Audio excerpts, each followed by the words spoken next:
Ibu. Waalaikumsalam warahmatullahi wabarakatuh. Assalamualaikum warahmatullahi wabarakatuh. Waalaikumsalam warahmatullahi wabarakatuh. Ya, selamat pagi dan salam sejahtera untuk kita semua.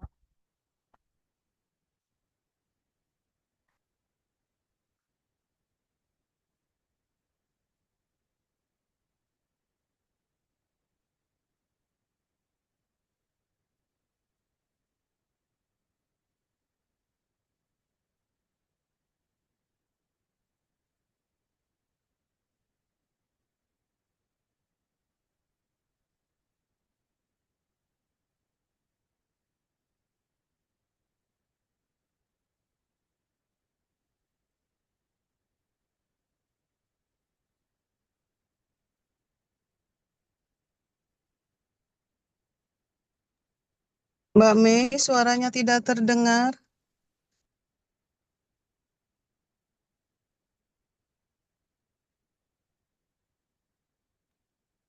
Masih belum terdengar.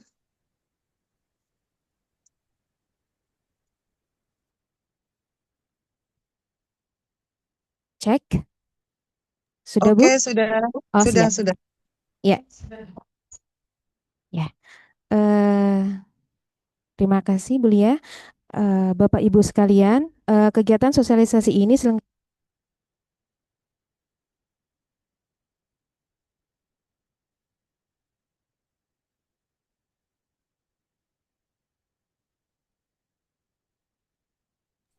Izin Mbak, suaranya hilang lagi Mbak.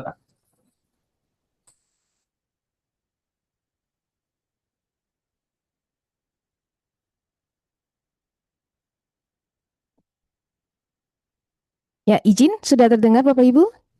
Sudah. Ya, baik. Sebelum saya mulai acara, saya bacakan susunan acara. Yang pertama pembukaan, yang kedua sambutan, yang ketiga pemaparan materi oleh narasumber, yang keempat diskusi, yang kelima kuis, dan terakhir penutup. Baik, kita akan mulai sesi pertama, sambutan. Mari kita buka acara ini dengan sambutan dari Ketua Tim Layanan Balai Besar Perakitan dan Modernisasi Sumber Daya Lahan Pertanian kepada Ibu Dr. Maulia Andri Susanti SPMSC. Kami persilakan. Baik, terima kasih. Suara saya didengar jelas. Jelas, Bu. Baik, terima kasih. Assalamualaikum warahmatullahi wabarakatuh. Selamat pagi dan salam sejahtera bagi kita semua. Alhamdulillah, puji syukur kita panjatkan kehadirat Allah Subhanahu wa Ta'ala, karena di pagi hari yang cerah ini, di Bogor sangat cerah ya, Mbak Mei. Semoga Banjarbaru juga cerah ya. Eh, Kita Cerah dapat Ibu. bertemu di eh, acara sosialisasi online seri ke-9 BRMPS DLP, dan alhamdulillah pagi ini kita akan berkolaborasi dengan Balai Perakitan dan Pengujian Pertanian Lahan Rawa BRMP Lahan Rawa di Banjarbaru, Kalimantan Selatan. Terima kasih. Eh, Bapak Ibu yang saya hormati, pagi ini kita akan membahas dengan topik yang sangat menarik dan sedang sangat menjadi eh, program prioritas Kementerian Pertanian, yaitu terkait lahan rawa dan budidaya padi. Penyiapan lahan terstandar untuk budidaya padi di lahan rawa pasang surut menjadi tema untuk sosialisasi online ke-9 pagi ini. Nanti akan dibawakan oleh narasumber ya, ada Mas Ahmad Adi Surya MSI. Terima kasih Mas Adi.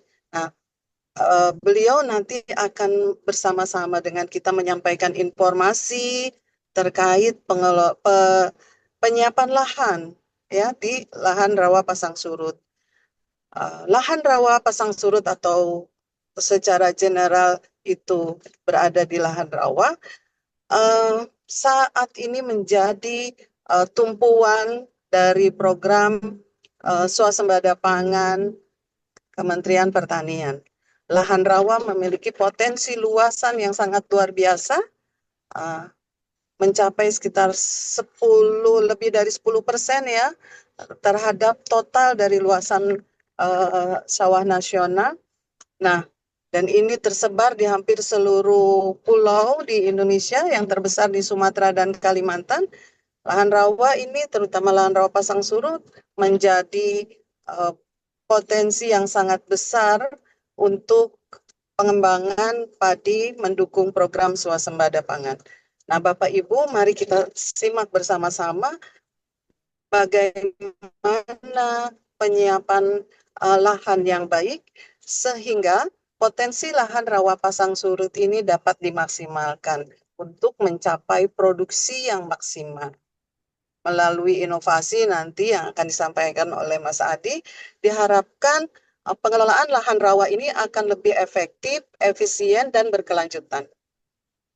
Kepada narasumber diucapkan terima kasih, Mbak Mei yang akan memandu, memoderatori berjalannya acara diskusi ini, dan kepada Bapak Ibu semua yang telah hadir, terima kasih atas partisipasinya. Demikian yang bisa saya sampaikan. Billahi taufiq wal hidayah. Assalamualaikum warahmatullahi wabarakatuh. Waalaikumsalam warahmatullahi wabarakatuh. Terima kasih sambutannya kepada Ibu Dr. Maulia. Selanjutnya itu pemaparan materi acara inti pada kali ini. Kita akan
Mohon maaf Ibu, suaranya putus-putus.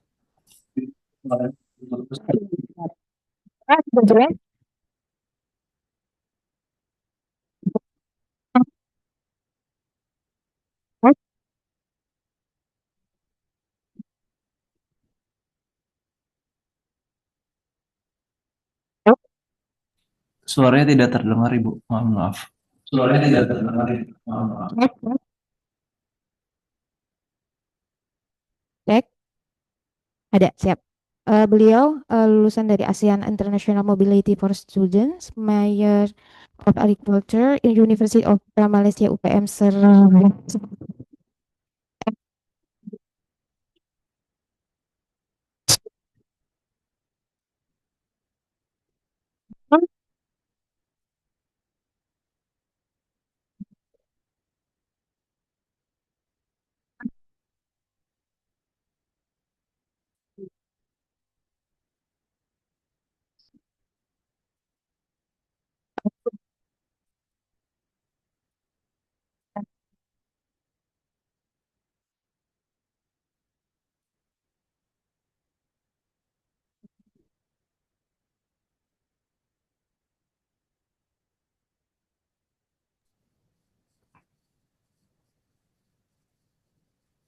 Izin Bu, suaranya tidak terdengar.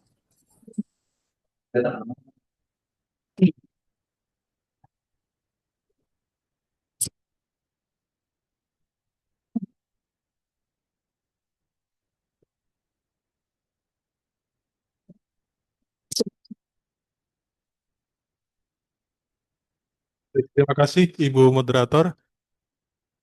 Mohon izin Bapak Ibu, apakah suara saya terdengar jelas? Jelas, Pak. Jelas ya Bapak Ibu, baik.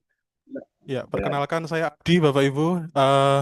Saya mau menyapa Bapak Ibu eh, peserta sosialisasi online pagi ini dari barangkali karena ini lingkupnya nasional ya dari Sabang sampai Merauke, saya berharap ada dari Indonesia bagian barat utara, lalu sampai dengan Indonesia timur bagian selatan.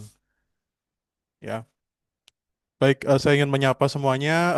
Kiranya kita semua dalam keadaan sehat dan juga terus bersemangat untuk mengupayakan eh, swasembada pangan yang menjadi eh, hajat kita.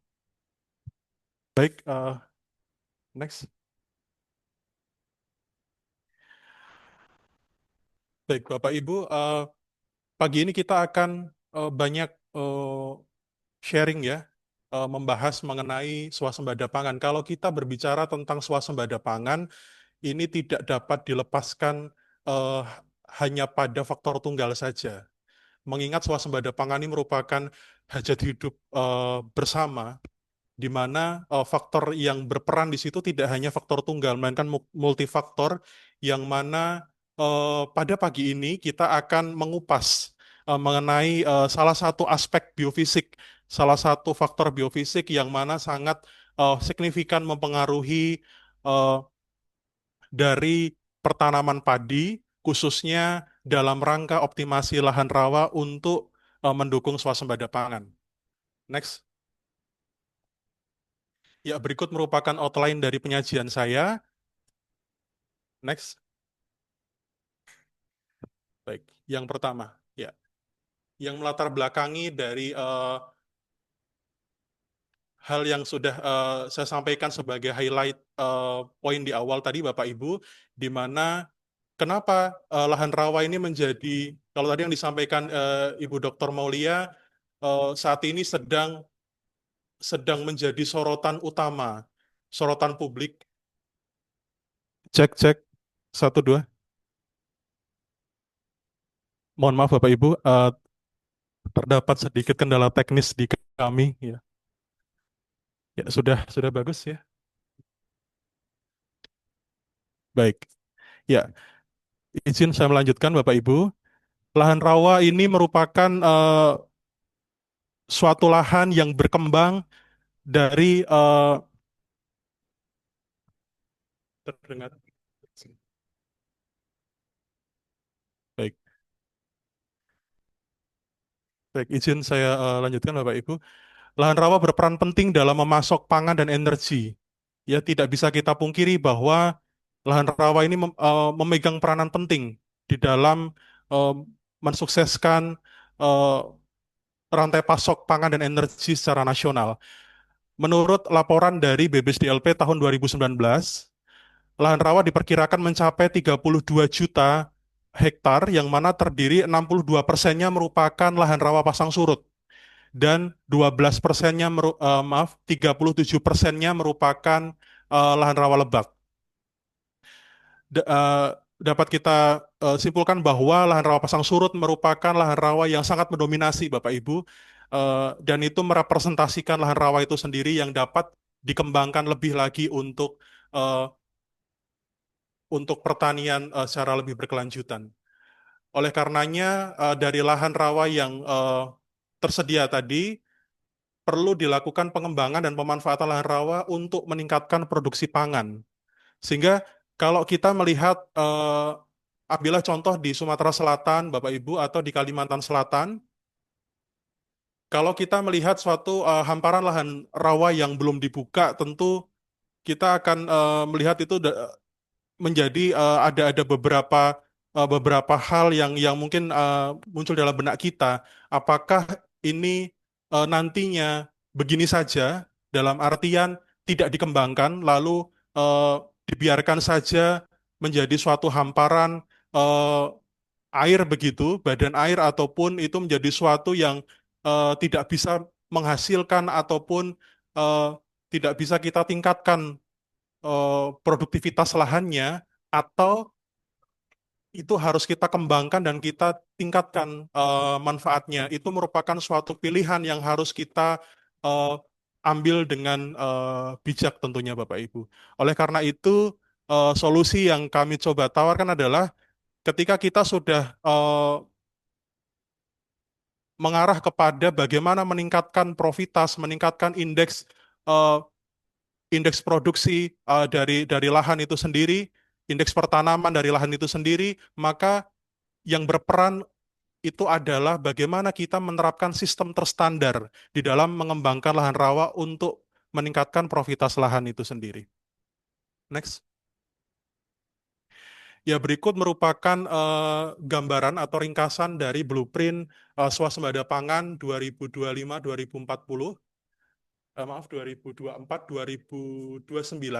Ya, kalau kita perhatikan Bapak Ibu, beberapa tahun yang lalu ketika kita mengalami suatu anomali ataupun perubahan iklim yang cukup signifikan ya, dan itu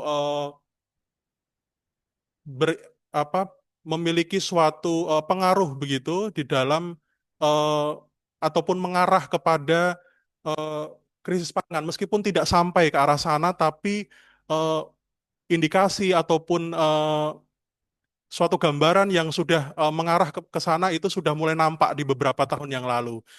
Nah, itu kita bisa lihat pada nilai pendapatan domestik bruto kita cukup rendah ya, 0,18%. Nah, ini kita di dalam blueprint ini kita akan mengupayakan untuk bisa naik PDB pertaniannya hingga 4,0%.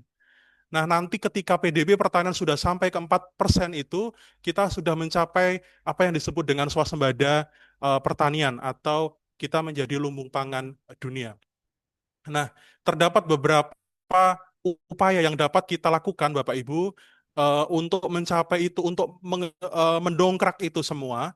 Yang pertama ada beberapa upaya yang dilakukan pemerintah, mulai dari program Mandiri Energi B50 menuju B100, lalu program pekarangan pangan bergizi, peningkatan produksi susu untuk pangan bergizi, pengembangan komoditas ekspor strategis, dan nanti muaranya ada pada program swasembada pangan nasional.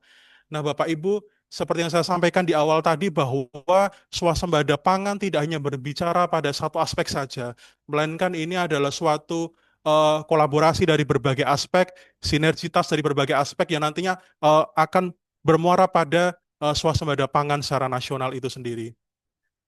Nah, terdapat beberapa, kalau kita coba breakdown ya Bapak Ibu dari program swasembada pangan ini sebagai contoh pada program solusi cepat itu ada penyediaan benih unggul, lalu bagaimana kita memastikan ketersediaan pupuk, lalu pompanisasi kalau di sekitar tahun 2023 kita ada UPSUS terkait dengan pompanisasi dan juga eh, pipanisasi Bapak Ibu ya, itu dalam rangka untuk mengoptimalisasi lahan. Setelah itu kita ada juga program strategis berupa cetak sawah 3 juta hektar. Lalu kita melakukan revitalisasi sistem irigasi 61 bendungan. Setelah itu kita melibatkan petani milenial atau Gen Z ini, kalau Bapak Ibu tidak asing tentunya dengan Brigade Pangan ya Bapak Ibu ya. Lalu ada peremajaan dan benih unggul.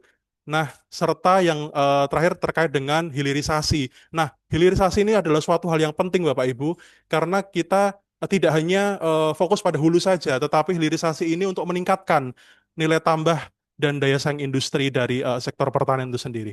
Next.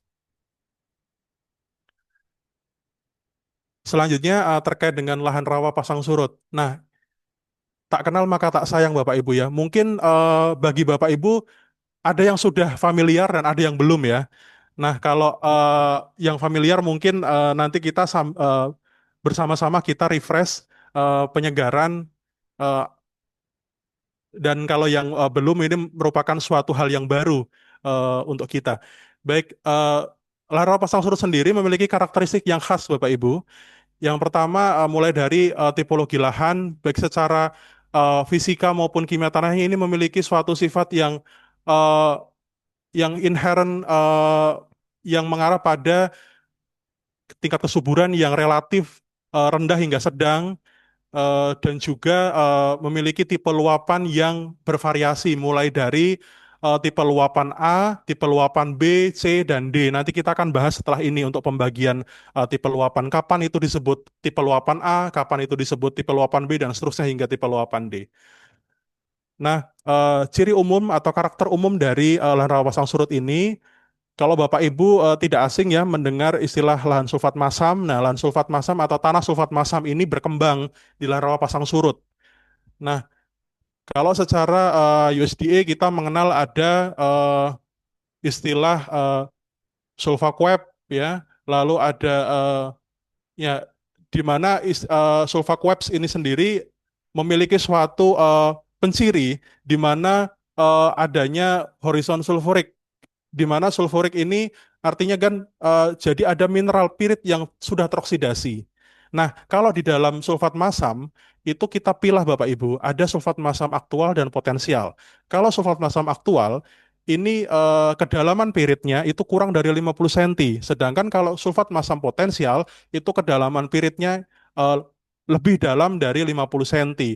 Dan eh, ketika kita jumpai pirit yang sudah teroksidasi, ini kita kategorikan sebagai sulfat masam aktual. Dan sebaliknya ketika kita jumpai piritnya masih dalam kondisi reduktif dan posisinya ada di lebih dari 50 cm kedalamannya, ini masuk dalam sulfat masam potensial. Dan senyawa pirit ini jika teroksidasi Bapak Ibu ini, kalau kita kenal teman-teman yang familiar dengan survei tanah ya Bapak Ibu, itu mengenal istilah cat clay. Jadi pirit ini seperti macan tidur Bapak Ibu. Jadi kalau kita tidak bijak di dalam mengelola lahan sulfat masam atau lahan rawa pasang surut pada umumnya, ini akan dapat menjadi bumerang. Dia akan meracuni tanaman padi, eh, dan ini menjadi sulit sekali untuk nantinya kita reklamasi Bapak Ibu. Nah, jadi kalau kita eh, mengenal istilah adanya LEISA dan sebagainya, jadi Low External Input Sustainable Agriculture. Nah, kalau di eh, sulfat masam ini cukup tidak bisa kita katakan sebagai eksternal inputnya ini tidak sedikit Bapak Ibu, apalagi kalau sudah berbicara mengenai sulfat masam aktual. Jadi kita memerlukan suatu sumber daya ataupun masukan yang tidak sedikit ya, itu bila mana kita tidak bijak di dalam mengelolanya. Nah, salah satu ataupun beberapa aspek di dalam kaitannya untuk mengelola lahan rawa pasang surut ini nantinya kita akan mencoba mengulik mengenai tata airnya, lalu penataan dan penyiapan lahannya, serta yang terakhir nanti bagaimana kita mengameliorasi dan juga memupuk. Nah, namun di kesempatan ini nanti kita akan mengupas lebih dalam mengenai standar bagaimana menyiapkan lahan dengan baik. Next. Ya, ini Bapak Ibu tipe luapan rawa pasang surut yang tadi saya sampaikan. Jadi ada tipe A, tipe B, tipe C, dan tipe D. Kalau kita perhatikan, eh, tipe A itu merupakan lahan yang terluapi saat pasang purnama dan juga pasang ganda. Jadi Bapak Ibu, lahan yang mana ketika pasang purnama atau istilahnya eh, pasang ganda begitu, itu eh, air luapan baik itu dari air pasang laut ataupun dari sungai itu akan masuk sampai ke lahan. Itu tipe A. Lalu kalau tipe B, itu lahan yang terluapi hanya saat pasang purnama saja. Nah, itu yang membedakan. Jadi tipe A itu kalau dilihat dari jarak dari bibir bibir pantai ke lahan ataupun dari sungai ke lahan, itu tipe A itu jauh lebih dekat Bapak Ibu. Sehingga dia akan mengalami akan mendapatkan luapan air itu dari pasang surut harian. Jadi tidak hanya saat pasang purnama saja Bapak Ibu kalau tipe A. Kalau tipe B itu hanya saat pasang purnama. Nah, sedangkan tipe C itu lahan yang tidak terluapi tetapi tinggi muka air tanahnya kurang dari 50 cm. Jadi meskipun kalau kalau kita perhatikan tipe C dan tipe D ini memang tidak se istilahnya tidak seaktif tipe A dan tipe B. Tapi secara fisiografi ini masih dikategorikan sebagai eh, pasang surut juga Bapak Ibu. Nah, dia masih dipengaruhi oleh ayunan pasang dan surut, tetapi tidak secara langsung. Nah, kalau tipe D ini sama dengan tipe C, tapi bedanya muka air tanahnya lebih dari 50 cm, jadi lebih dalam lagi.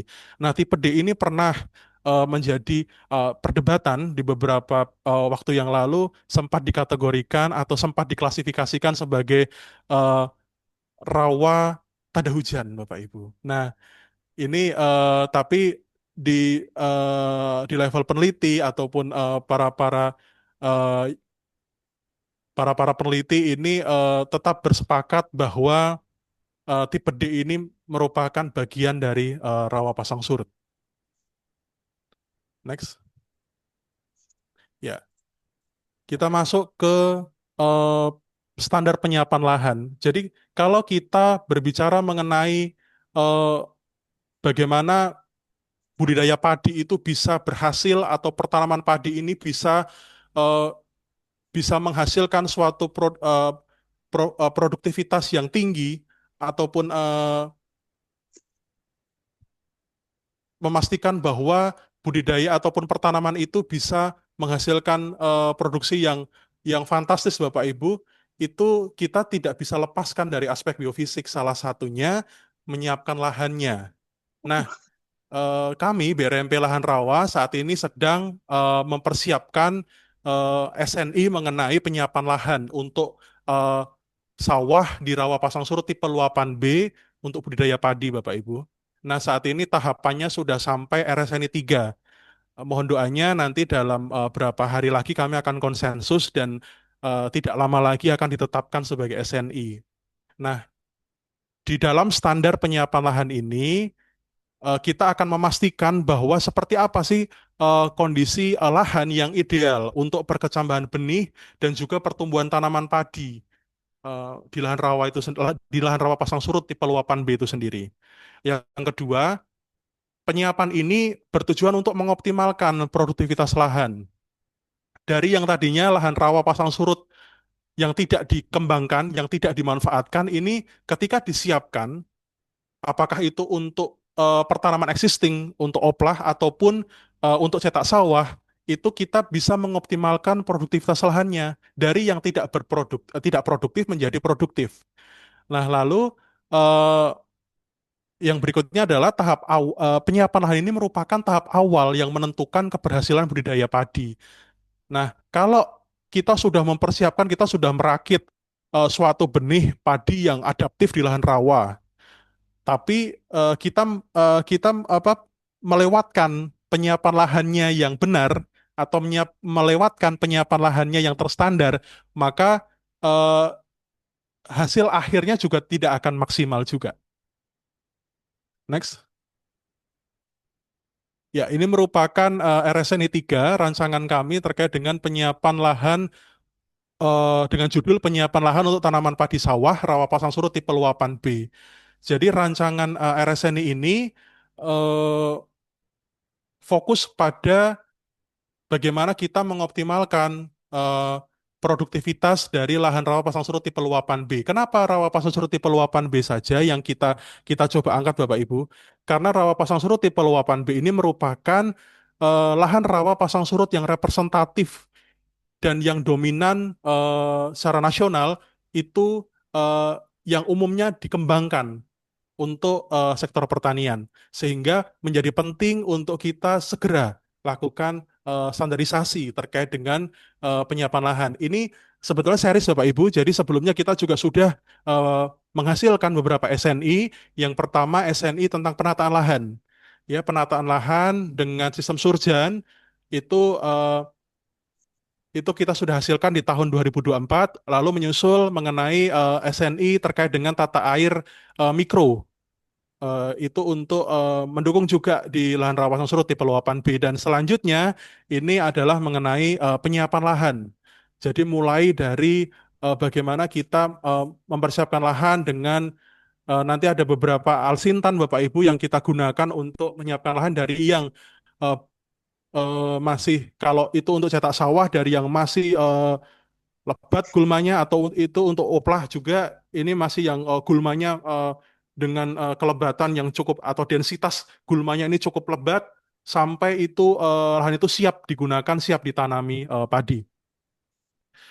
Nah, eh, SNI ini, segmen dari pengguna SNI ini ada beberapa Bapak Ibu. Yang pertama adalah petani tentunya sebagai pihak yang paling utama yang memerlukan standar ini. Yang kedua adalah pihak swasta, lalu instansi pemerintah baik itu pusat maupun daerah. Nah, perjalanan SNI ini Bapak Ibu itu mulai dari PNPS, jadi kita mengikuti program nasional perumusan standar itu berdasarkan surat keputusan Kepala BSN nomor 8 tahun 2025.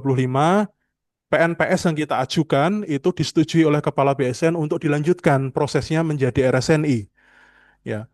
Lalu kita melaksanakan rapat teknis yang pertama tanggal 29 Juli tahun 2025, lalu yang kedua rapat teknis kita lanjutkan rapat teknis yang kedua, ini untuk menghasilkan RSNI 2 itu pada tanggal 25 Agustus 2025 dan dilanjutkan dengan uji implementasi tanggal 23 September 2025. Dan nantinya akan puncaknya adalah konsensus, nah yang mana diagendakan insya Allah pada tanggal 4 November 2025. Dan nanti ketika sudah dicapai konsensus, Bapak Ibu, eh, artinya secara teknis tidak ada lagi hal yang menjadi kendala, dan itu dapat dilanjutkan dengan jajak pendapat dan nantinya itu ditetapkan oleh BSN sebagai SNI. Namun demikian, SNI yang dihasilkan terkait dengan pertanaman ataupun mengenai sektor pertanian hulu ini sifatnya masih sukarela Bapak Ibu, tapi tidak menutup kemungkinan di kemudian hari nanti akan menjadi wajib. Next. Berikutnya merupakan penyiapan lahan terstandar. Ya, Bapak Ibu, optimalisasi pengelolaan rawa ini sebagaimana kita ketahui bersama bahwa secara biofisik ini lahan rawa pasang surut ini memiliki kendala yang perlu kita perhatikan. Yang pertama adalah secara inherent kesuburannya memang rendah, relatif rendah Bapak Ibu, mulai dari pH-nya yang ekstrim rendah, lalu hara makro dan mikro yang rendah.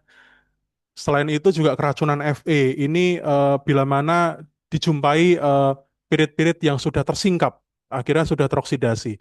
Lalu fluktuasi tinggi muka air yang signifikan. Nah, kendala-kendala ini menjadi suatu hal yang sulit ditangani bila mana kita tidak kelola dengan baik. Tetapi ketika kita mengelolanya dengan bijak, maka tidak dapat dihindari, kita akan dapat mengoptimalkan lahan rawa itu sendiri untuk pertanian berkelanjutan. Nah, pengelolaan biofisik lahan itu antara lain ini sebagai contoh Bapak Ibu, yang pertama fluktuasi, kalau kita lakukan pengelolaan biofisik lahan secara bijak tadi, fluktuasi tinggi muka air dapat dikendalikan. Contohnya di lahan rawa lebak Bapak Ibu. Itu kalau kita tidak buat, ataupun ini bisa juga kejadian di pasang surut tipe luapan A. Kalau kita tidak buat tanggul keliling dan juga pintu air, maka petani-petani akan kesulitan Bapak Ibu ketika menanam. Jadi kalau sudah, misalkan sebagai contoh ya, ketika kita sudah menanam, lalu tiba-tiba air pasang masuk ke lahan. Nah, kalau kita tidak kelola, itu tadi, kalau kita tidak kelola airnya dengan bijak, maka eh, petani akan sulit untuk bisa mengoptimalkan produksi lahannya. Sehingga kita harus mengelola biofisik lahan tersebut secara baik. Nah, yang kedua, kemasaman dan unsur toksik dapat diturunkan. Jadi yang tadinya mengolah tanahnya mohon maaf, secara serampangan, seperti melakukan pembalikan tanah dan sebagainya ini tanpa memperhatikan kedalaman pirit, maka kemasamannya akan luar biasa Bapak Ibu, karena pirit akan tersingkap, lalu teroksidasi dan akan menyebabkan kemasaman yang ekstrim. Nah, yang ketiga, peningkatan hara makro dan mikro sesuai kebutuhan tanaman. Nah, ini dengan pemupukan, ameliorasi dan pemupukan Bapak Ibu. Jadi yang tadinya hara makro mikronya rendah, tapi dengan kita lakukan ameliorasi dan pemupukan secara berimbang dan dengan dosis yang tepat, itu kita dapat dapat meningkatkan status hara tadi. Dan yang terakhir kita bisa memastikan bahwa peningkatan IP itu akan tercapai. Nah, terdapat beberapa aspek Bapak Ibu untuk mengoptimalkan tata kelola lahan rawa itu tadi. Nah, yang pertama adalah pengelolaan air, yang kedua penataan atau penyiapan lahan, yang ketiga pemupukan dan ameliorasi, lalu pengelolaan tanaman, dan yang terakhir pengendalian OPT, panen dan pasca panen.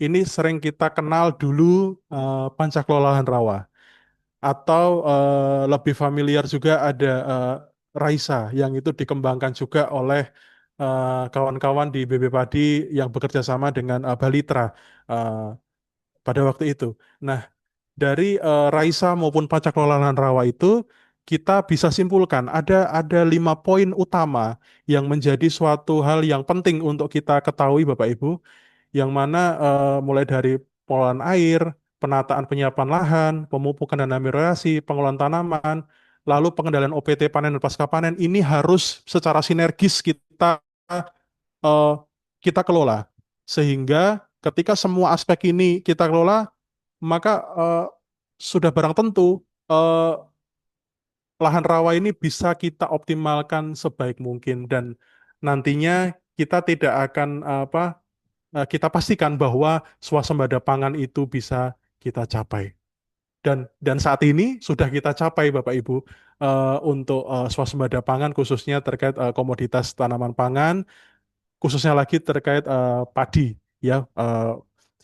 Untuk beras kita sudah capai swasembada pangan di beberapa khususnya di 2 tahun terakhir ini Bapak Ibu. Next.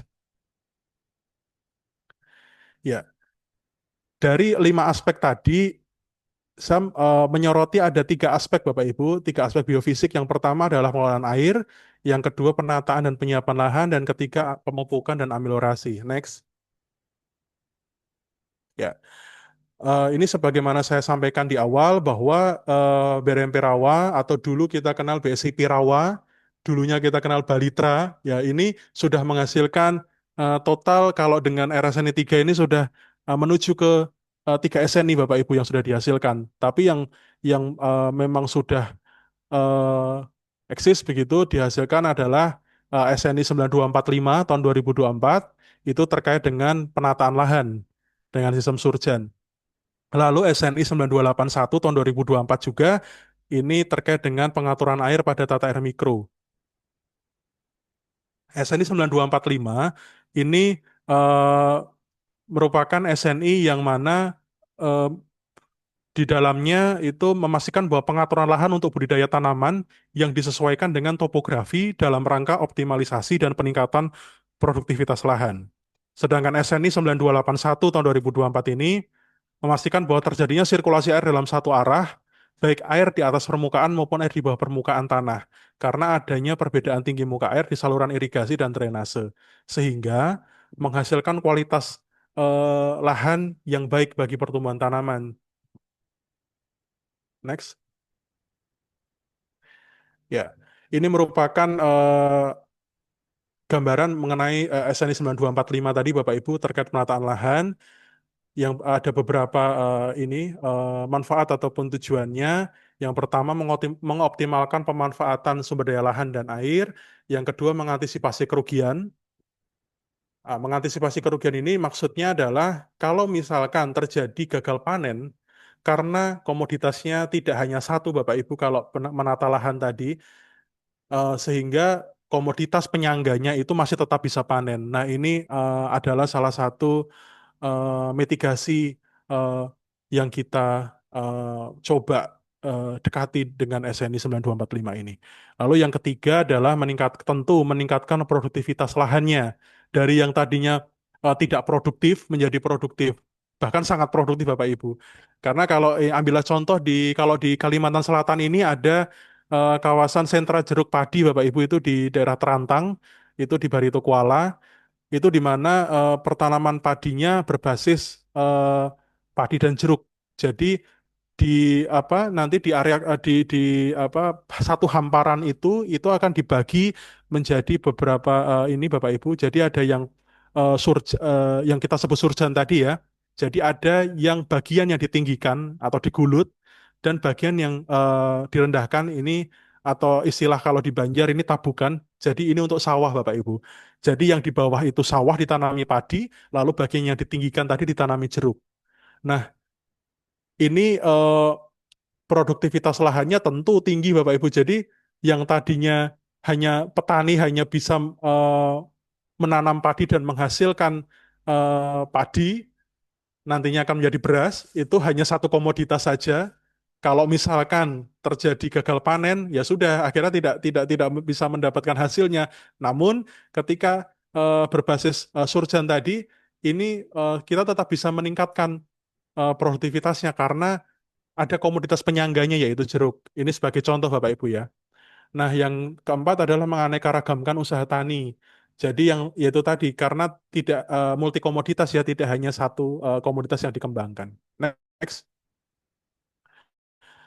Nah, ini selayang pandang Bapak Ibu ya terkait dengan surjan, penataan lahan. Jadi sistem surjan merupakan salah satu penataan lahan untuk budidaya tanaman di lahan rawa.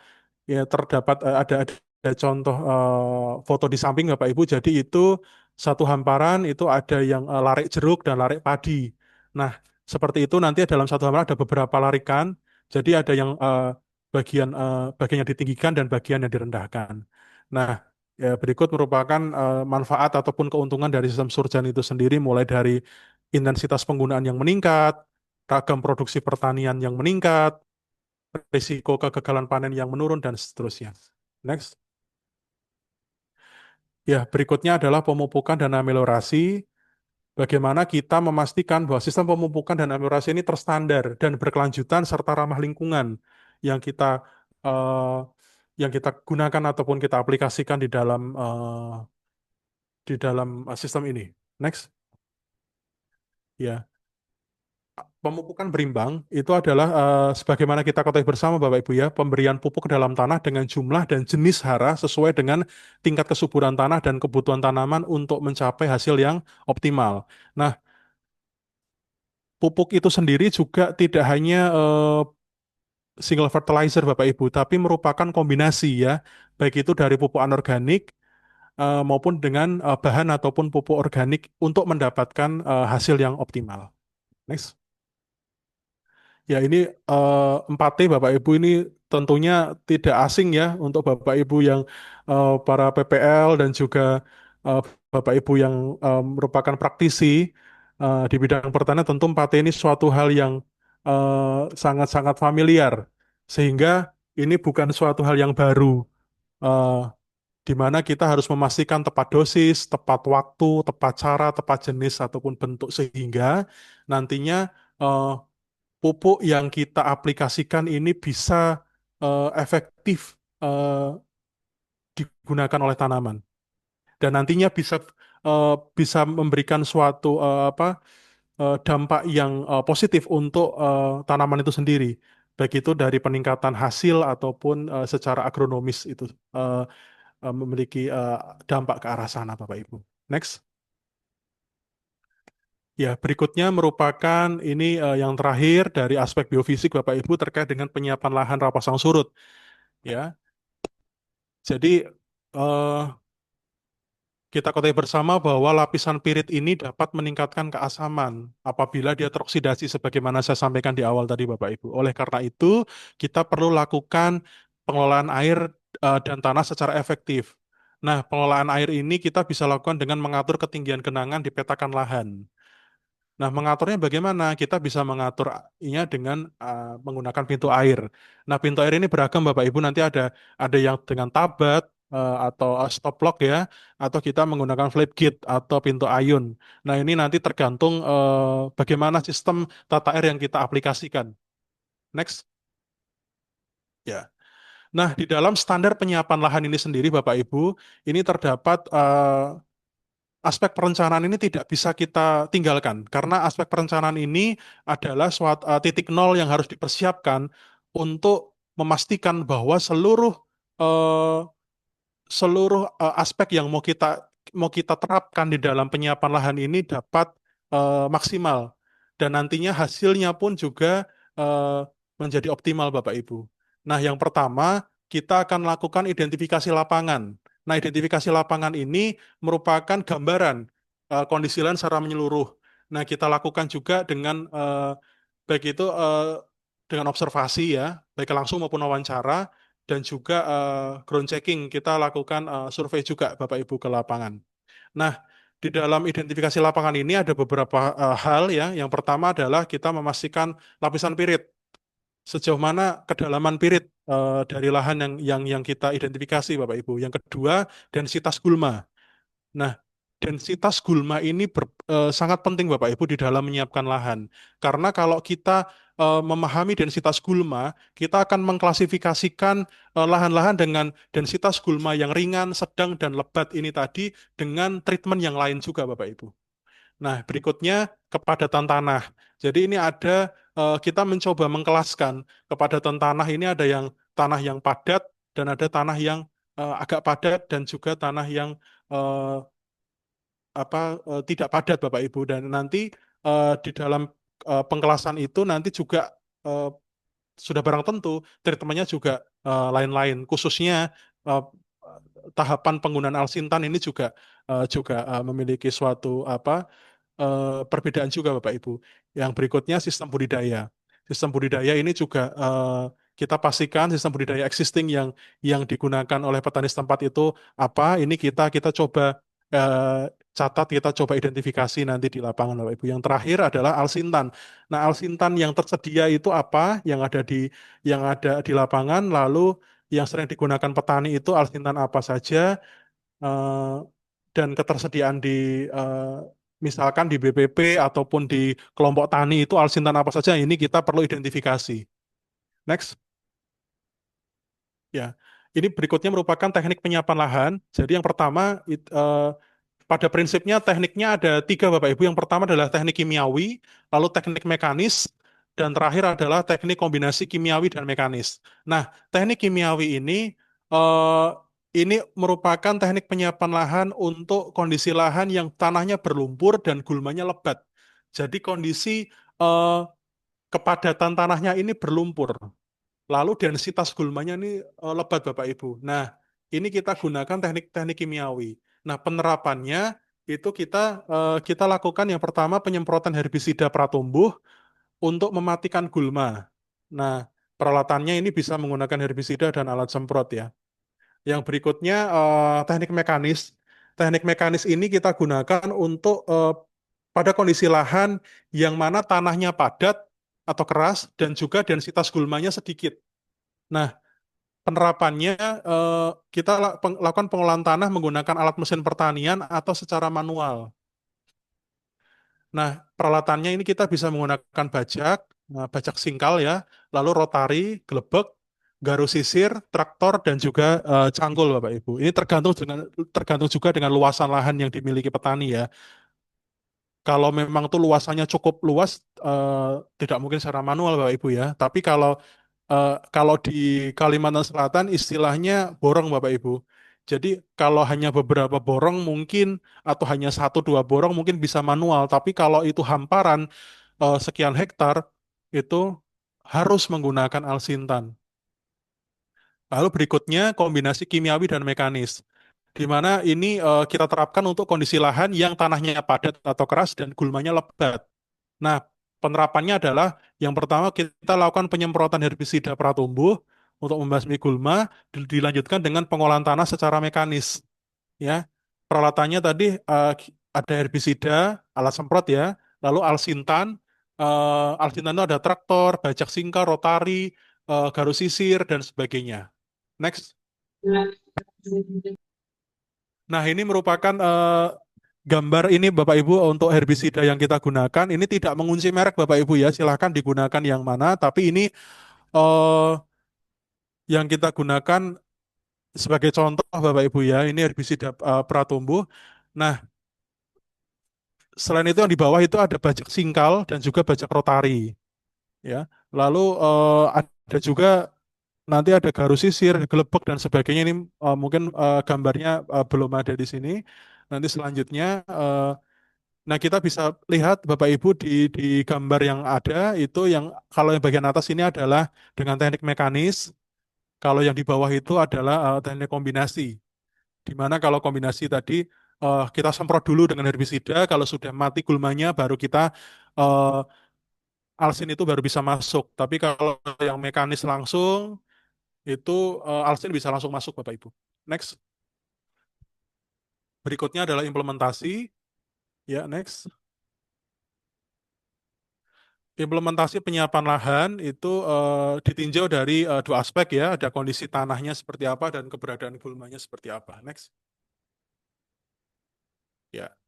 Baik, yang pertama adalah untuk kelas yang tanahnya padat dan gulmanya lebat, Bapak Ibu. Kelas lahan tanahnya padat, gulmanya lebat ini tahapannya yang pertama, gulmanya dibabat atau disemprot herbisida pratumbuh.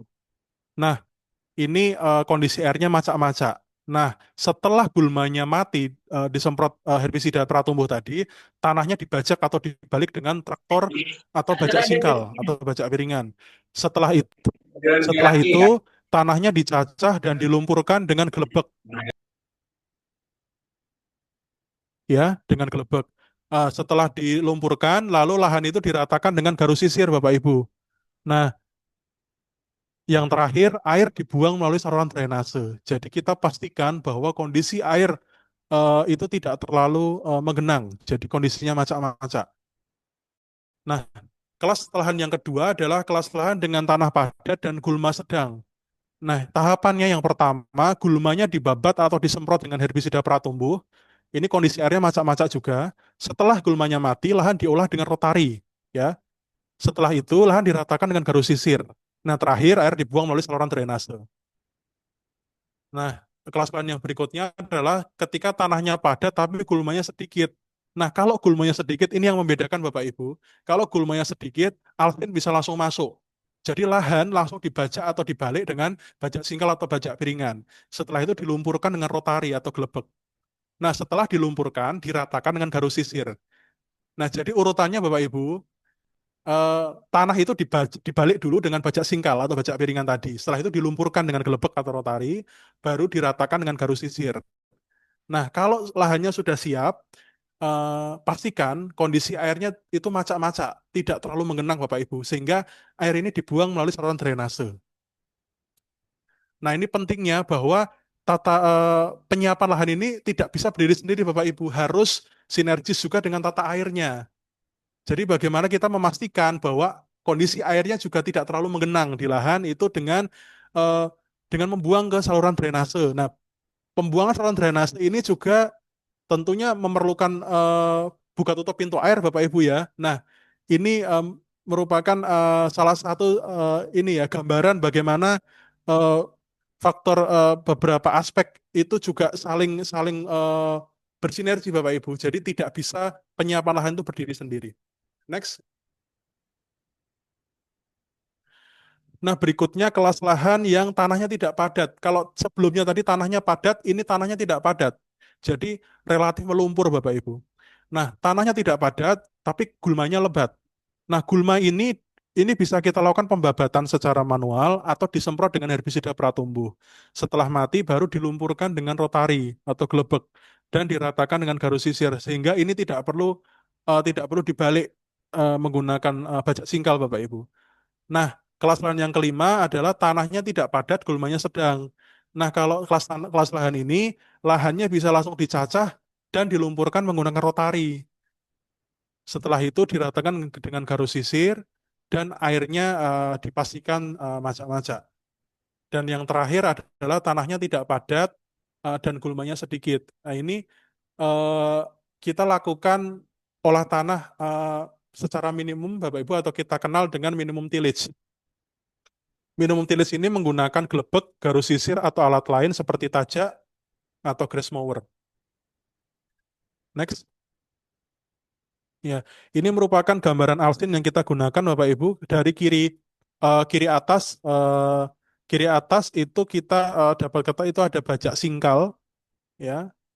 Bajak singkal tapi menggunakan hand traktor Bapak Ibu. Jadi ini kita bukan yang apa namanya menggunakan eh, menggunakan alat berat yang terlalu besar begitu, ya. Jadi bajak singkal. Setelah itu eh, berikutnya sebelah kanannya itu adalah bajak rotari. Lalu yang bawah itu nomor 3 itu adalah gelebek. Nah, gelebek tadi fungsinya sama kurang lebih dengan rotari untuk dia melumpurkan.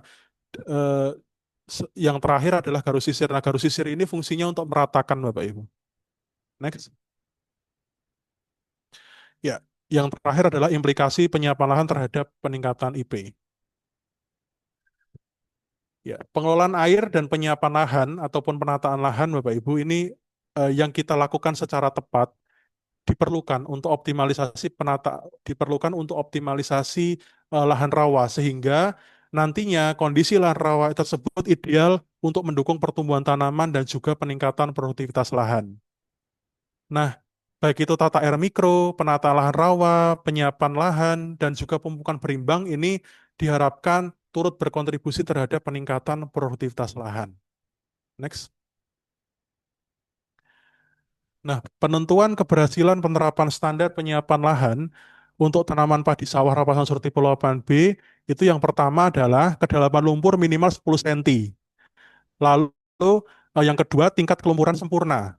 Jadi tanah yang melumpur sempurna ditunjukkan dengan keluarnya air ketika tanah digenggam. Nah, yang ketiga kerataan tanah maksimal 5 cm. Dan yang terakhir tingkat kebersihan lahan maksimal. Ini diestimasi secara visual ditunjukkan dengan petakan lahan yang bersih kecuali pada bagian pojokan lahan. Jadi pada bagian perifer ini tidak diperhitungkan Bapak Ibu. Ya. Terkait dengan yang nomor 2 itu Bapak Ibu tingkat kelumpuran ini persis dilakukan untuk kita ketika kita melakukan eh, sensori untuk sidik cepat kematangan tanah Bapak Ibu.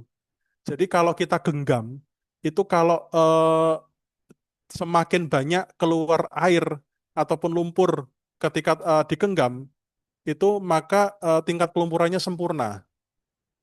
Nah ini mengacu pada secara secara ini ya, secara apa informatif ini mengacu kepada SNI 9222 terkait dengan survei Bapak Ibu. Ya. Lalu eh, pada bagian pojokan lahan tadi yang keempat itu yang tidak diperhitungkan atau tidak diperhitungkan di dalam tingkat kebersihan lahan tadi itu biasanya memang karena tidak terjangkau oleh implemen. Jadi oleh implemen Alsin tadi tidak bisa dijangkau sehingga itu memang tidak masuk di dalam perhitungan eh, kebersihan lahan atau sanitasi lahan itu sendiri. Next. Kesimpulan, yang pertama penyiapan lahan merupakan bagian komponen utama dari sistem budidaya padi. Sistem terstandar yang harus diintegrasikan dengan komponen sistem terstandar lainnya untuk menjadikan lahan rawa pasang surut sebagai lahan pertanian mendukung ketahanan pangan, diversifikasi produksi, peningkatan produktivitas lahan, pengembangan agroindustri, dan lapangan kerja. Nah, selain itu, penyiapan lahan itu sendiri diharapkan mendapatkan dari penerapan penyiapan lahan tadi, kita dapat mendapatkan pertumbuhan dan hasil tanaman padi yang optimal.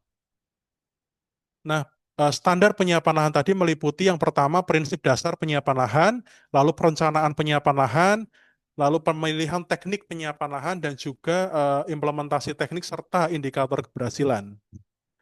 Dan yang terakhir, pentingnya kerjasama antar berbagai pihak, Bapak Ibu.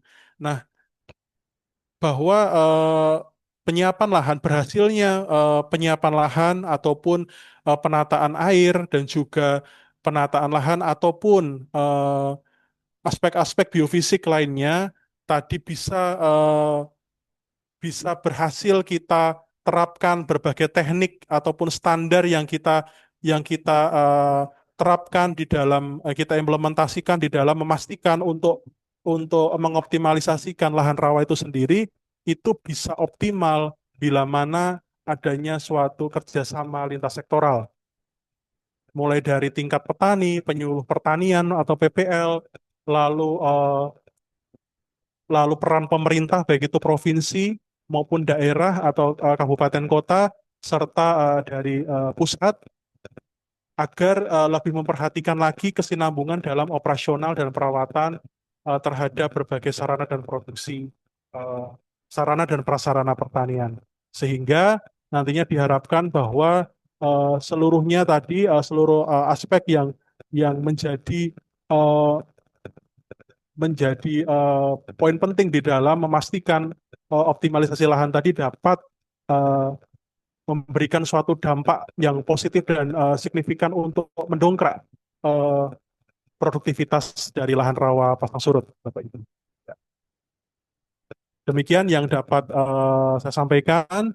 Kurang dan lebihnya saya mohon maaf. Saya kembalikan ke moderator. Assalamualaikum warahmatullahi wabarakatuh. Waalaikumsalam warahmatullahi wabarakatuh. Baik, terima kasih kepada narasumber.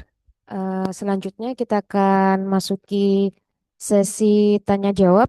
Bagi Bapak dan Ibu peserta yang ingin bertanya, silakan bisa menuliskan pertanyaan di kolom chat atau menggunakan fitur raise hand. Baik Bapak narasumber, ketika ada pertanyaan mau langsung dijawab atau bagaimana?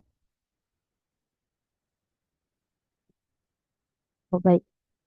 Baik, ini ada titipan pertanyaan karena ternyata untuk kapasitas peserta ini kita tuh sampai 100. Jadi banyak teman-teman kita yang memang tidak bisa masuk.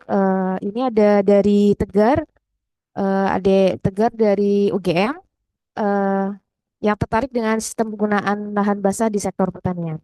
Dalam hal ini, apakah ada treatment atau pengelolaan lahan setiap pasca panen? Hal yang saya fokuskan ada pada guludan yang mungkin kian lama akan menurun oleh adanya erosi atau sebagainya, terutama pada pasang surut dan daerah dengan curah hujan yang tinggi. Apakah secara teknis, apakah secara teknis ada hal yang perlu dilakukan untuk mempertahankan atau memperbaiki guludan tersebut? Ya, itu dari Tegar. Selanjutnya, oh ya, belum ada yang. Nah,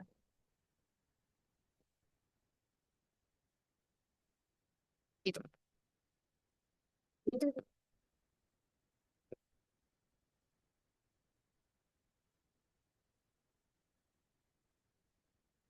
Baik, Bapak. Ah, ah.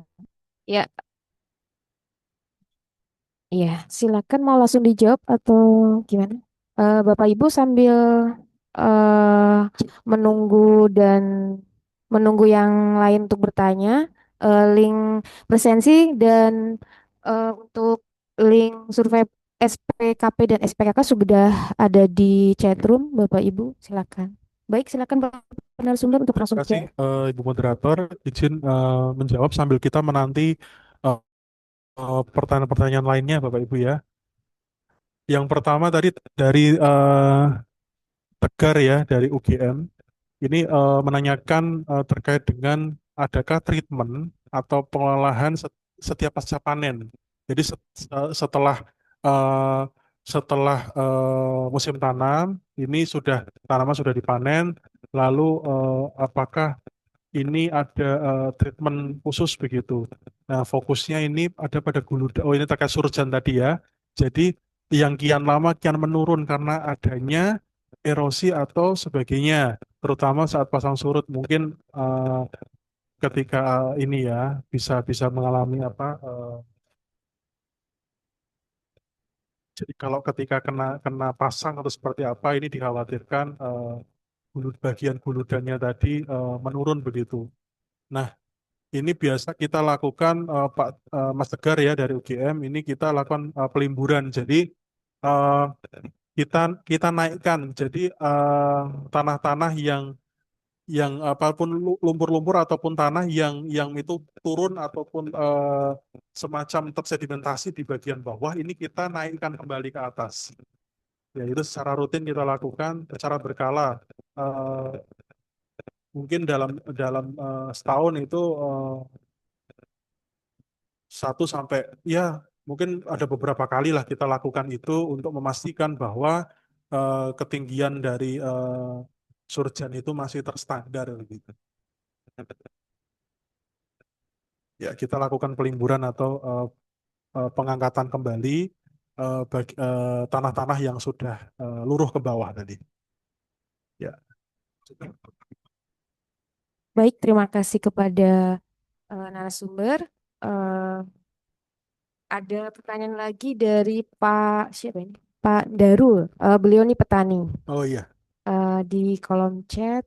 Ya, eh, mau menanyakan Mas untuk lahan pasang surut yang mengandung sulfat masam, iya. sistem yang baik sebaiknya dibenam atau bisa model Sri Mas, yang model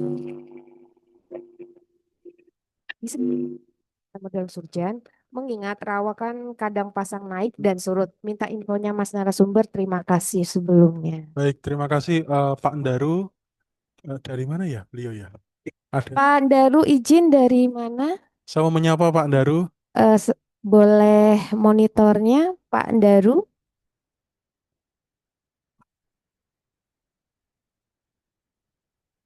Beliau ini petani ini ya, rawa pasang surut. Luar biasa Bapak Ibu ya. Eh, Terus bersemangat ya Pak Daru untuk ini eh, terus terus bertani, bercocok tanam, terus mengupayakan ataupun mengoptimalkan produktivitas lahan-lahan rawa pasang surut di sana. Izin menjawab ya. Jadi untuk lahan rawa pasang surut yang mengandung sulfat masam, eh, ini sebaiknya kalau yang terkait dengan eh, apakah bisa ditanami sayuran apa tidak di Surjan, tentu bisa. Jadi memang eh, ini ini fungsi dari ataupun tujuan dari kita eh, menawarkan standar penata lahan dengan sistem Surjan ini Pak Daru ya. Jadi ada bagian yang ditinggikan tadi sehingga baik itu kalau ketika karena ini posisinya adalah ataupun implementasinya di lahan pasang surut tipe luapan B ya tentunya hanya saat pasang besar saja itu air masuk ke lahan. Nah ini harapannya ketika kita buat surjan tadi itu yang di daerah guludannya atau yang di apa di bagian yang ditinggikan itu tidak dipengaruhi oleh air pasang Pak Daru. Jadi yang dipengaruhi air pasang itu hanya sampai di bagian sawahnya saja sehingga kita tetap bisa bertanam ataupun bertani sayuran dan beberapa dan berbagai komoditas hortikultura lainnya ya untuk di guludanya tadi tanpa perlu khawatir kalau pasang itu datang.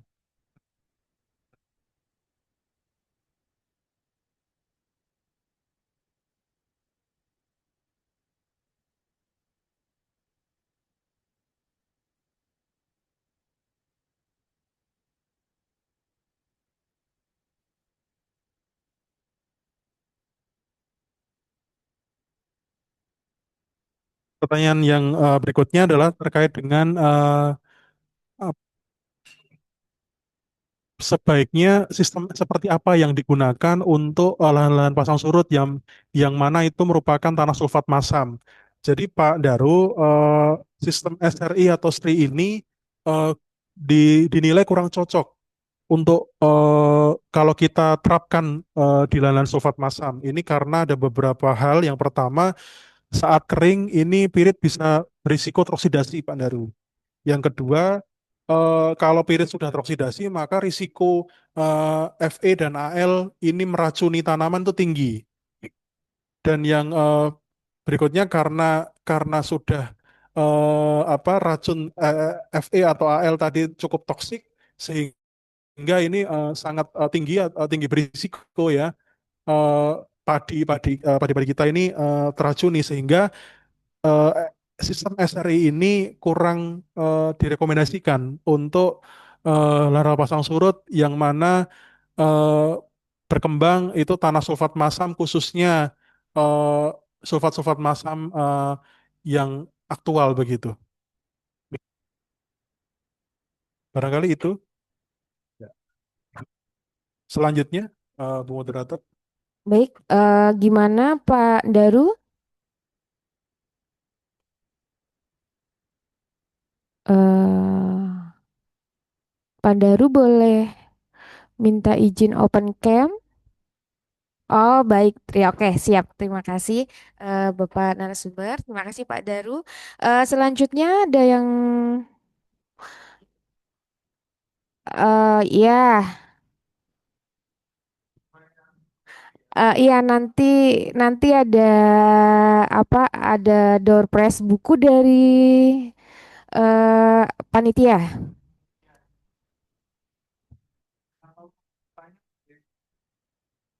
Dari ya nanti akan apa? Dikirim oleh ah ah, eh iya, Mas Daru nanti mohon izin untuk memberikan alamat ke panitia. Ke ya nanti ke panitia bisa langsung direct message ke direct chat ke BRM Perawah. Oke. Bapak dan Ibu di yang paling jauh dari mana ya? Tapanuli ada tadi kayaknya. Nah, Ada rasanya ya. bentar, Zoom. Oh iya, Zoom.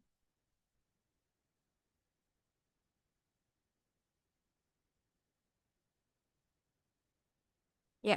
Oh, ada lagi nih, ada pertanyaan lagi dari Pak Tatang Cahdiana.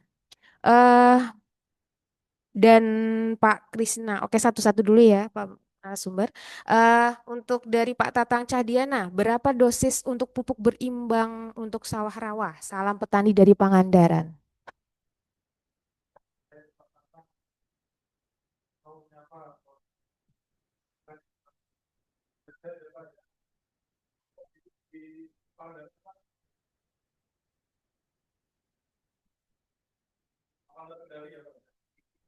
Baik, saya coba jawab pertanyaan Bapak tadi mengenai dosis pupuk berimbang rawa rawa Mas Tommy, maaf suaranya nggak masuk. Oh, siap, siap. Suara sudah masuk, izin.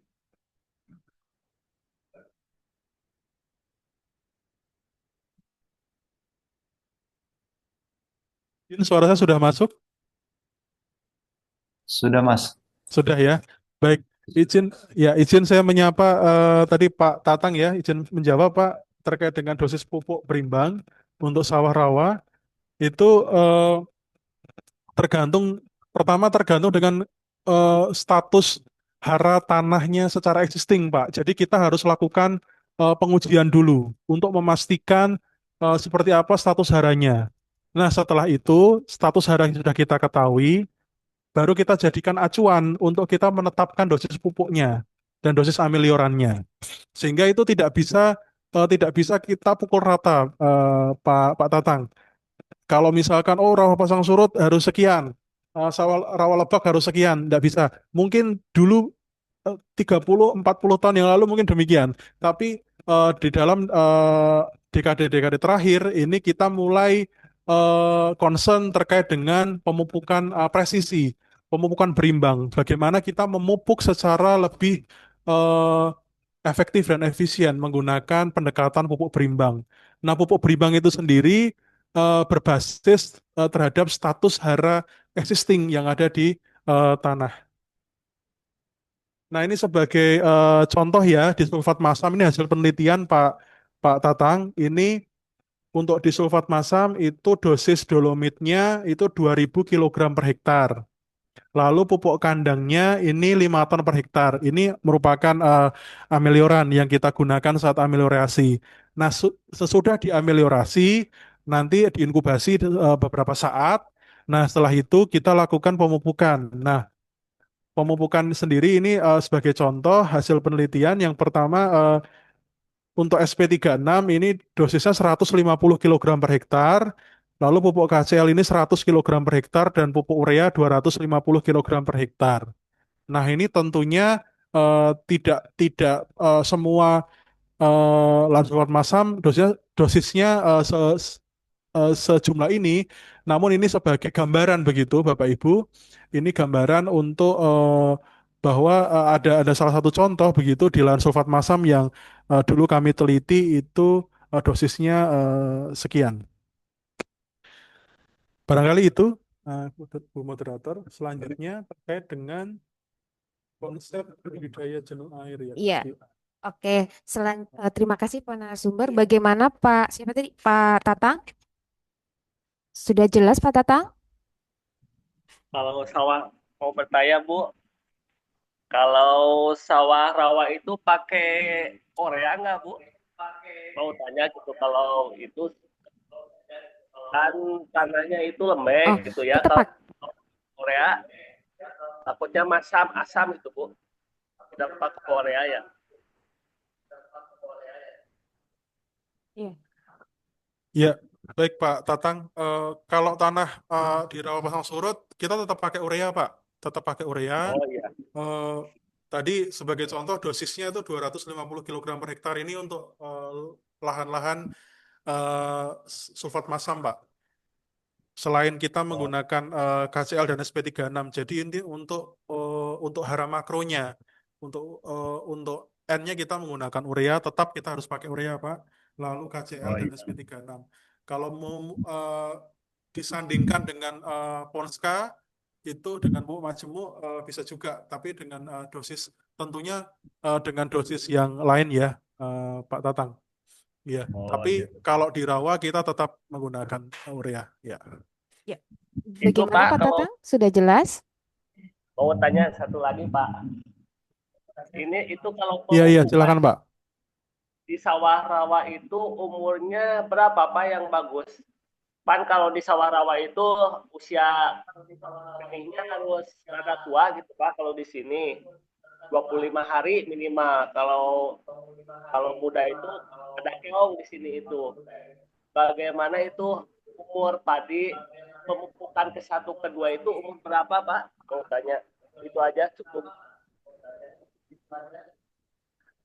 Siap, siap Pak. Makasih Pak Tatang. Jadi pemupukan sendiri itu ada stadianya Pak, istilahnya kalau kalau di dalam pemupukan itu tergantung stadia tumbuhnya. Jadi mulai dari saat semai sampai pindah tanam, lalu saat nanti menuju ke vegetatif maksimum itu kita lakukan pemupukan. Nah, ini tadi pendekatan 4T Pak Tatang, ada tepat waktu, tepat dosis, tepat jenis, tepat cara.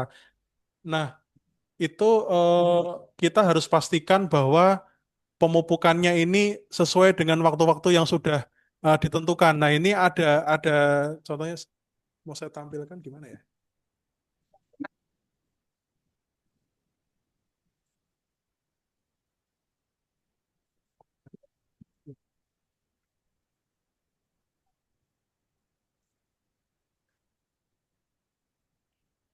Sebentar Pak, saya coba tampilkan pemupukan yang sesuai stadia tumbuh tadi.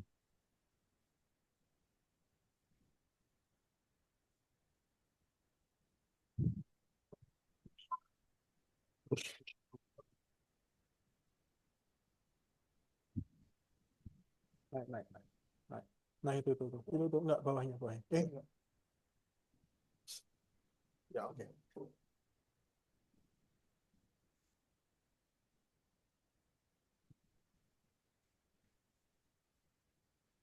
Ya, Pak Tatang, berikut merupakan tahapan dari stadia tumbuh padi ya. Kalau kita perhatikan mulai dari saat awal pertumbuhan itu eh, saat masih kecambah ya, Ya, Pak. pupuk N yang diperlukan sedikit.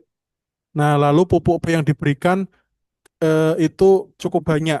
Kenapa? Karena eh, saat padi berada pada stadia awal pertumbuhan itu dia memerlukan pupuk P yang lebih banyak dibandingkan yang N.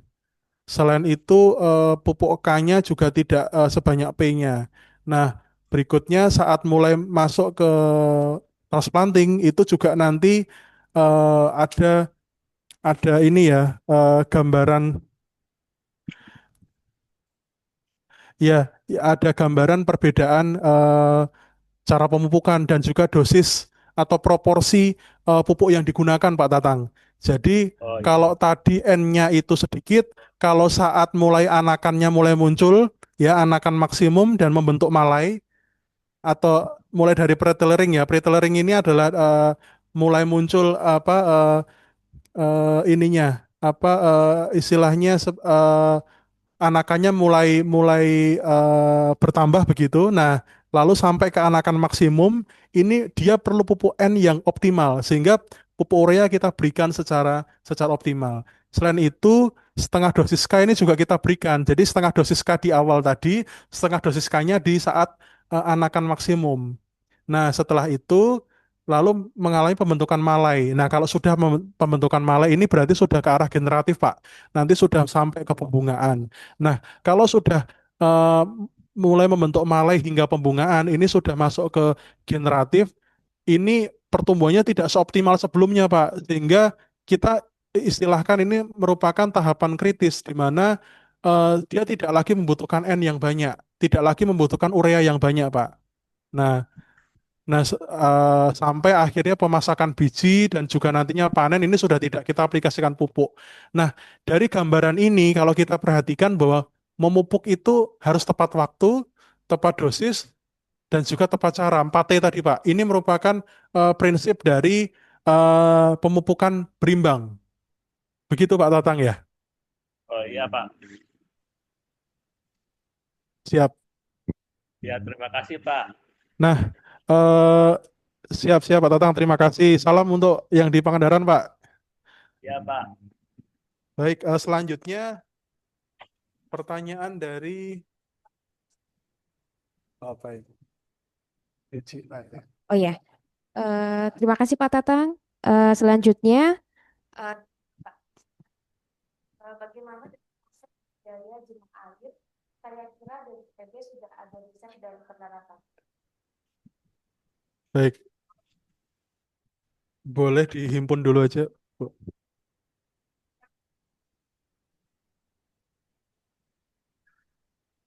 Iya,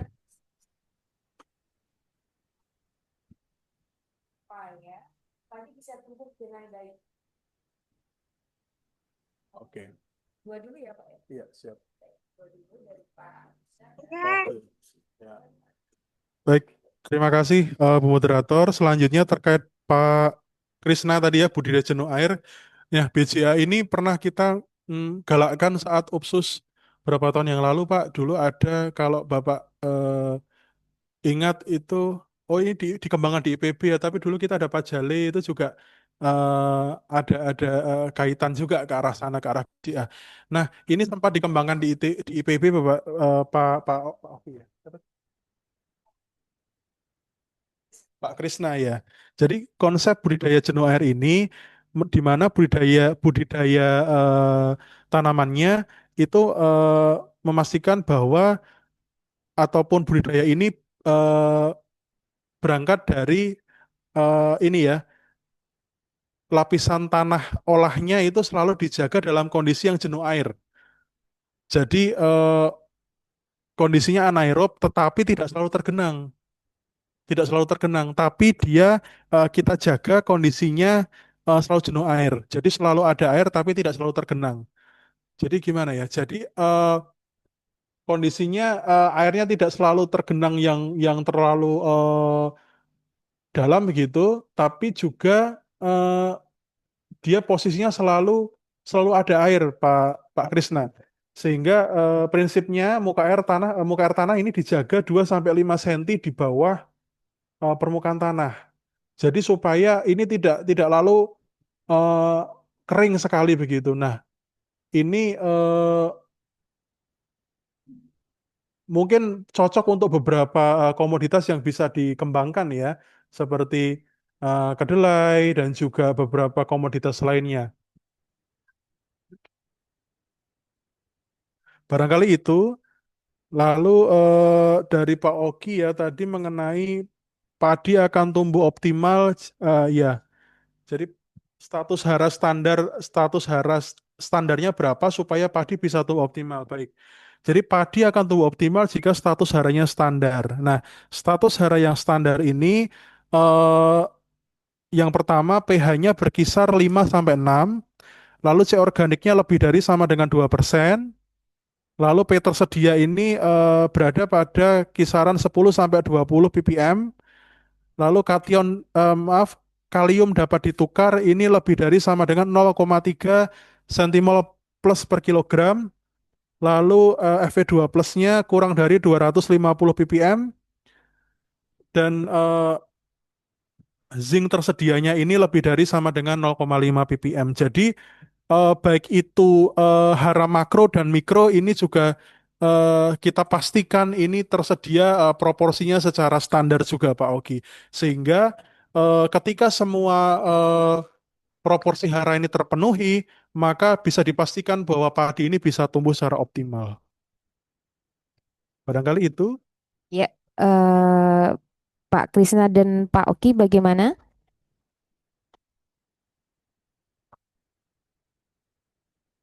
Oke, sudah cukup.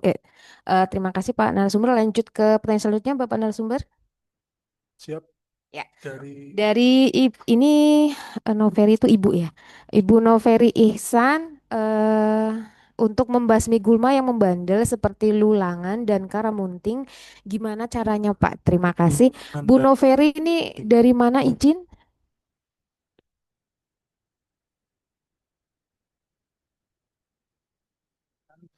Oh ya. Terus selanjutnya dari ini pakai belum belum diganti ya, pakai Samsung SM AA236E. Berkenaan dengan kebutuhan pupuk, adakah tanaman yang berkerabat dekat dengan tanaman padi dan tumbuh rawa-rawa kalsel untuk menjadi tumbuhan indikator? Ya, ya. Oke, silakan Bapak narasumber untuk di. Iya, ya.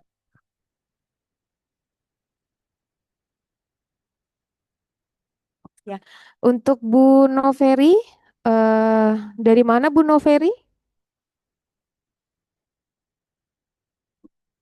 Oh, mungkin tidak ada di ini ya. Baik, Ya, sudah. izin saya menanggapi ya, Bu Noveri. Semoga jawabannya memuaskan begitu ya.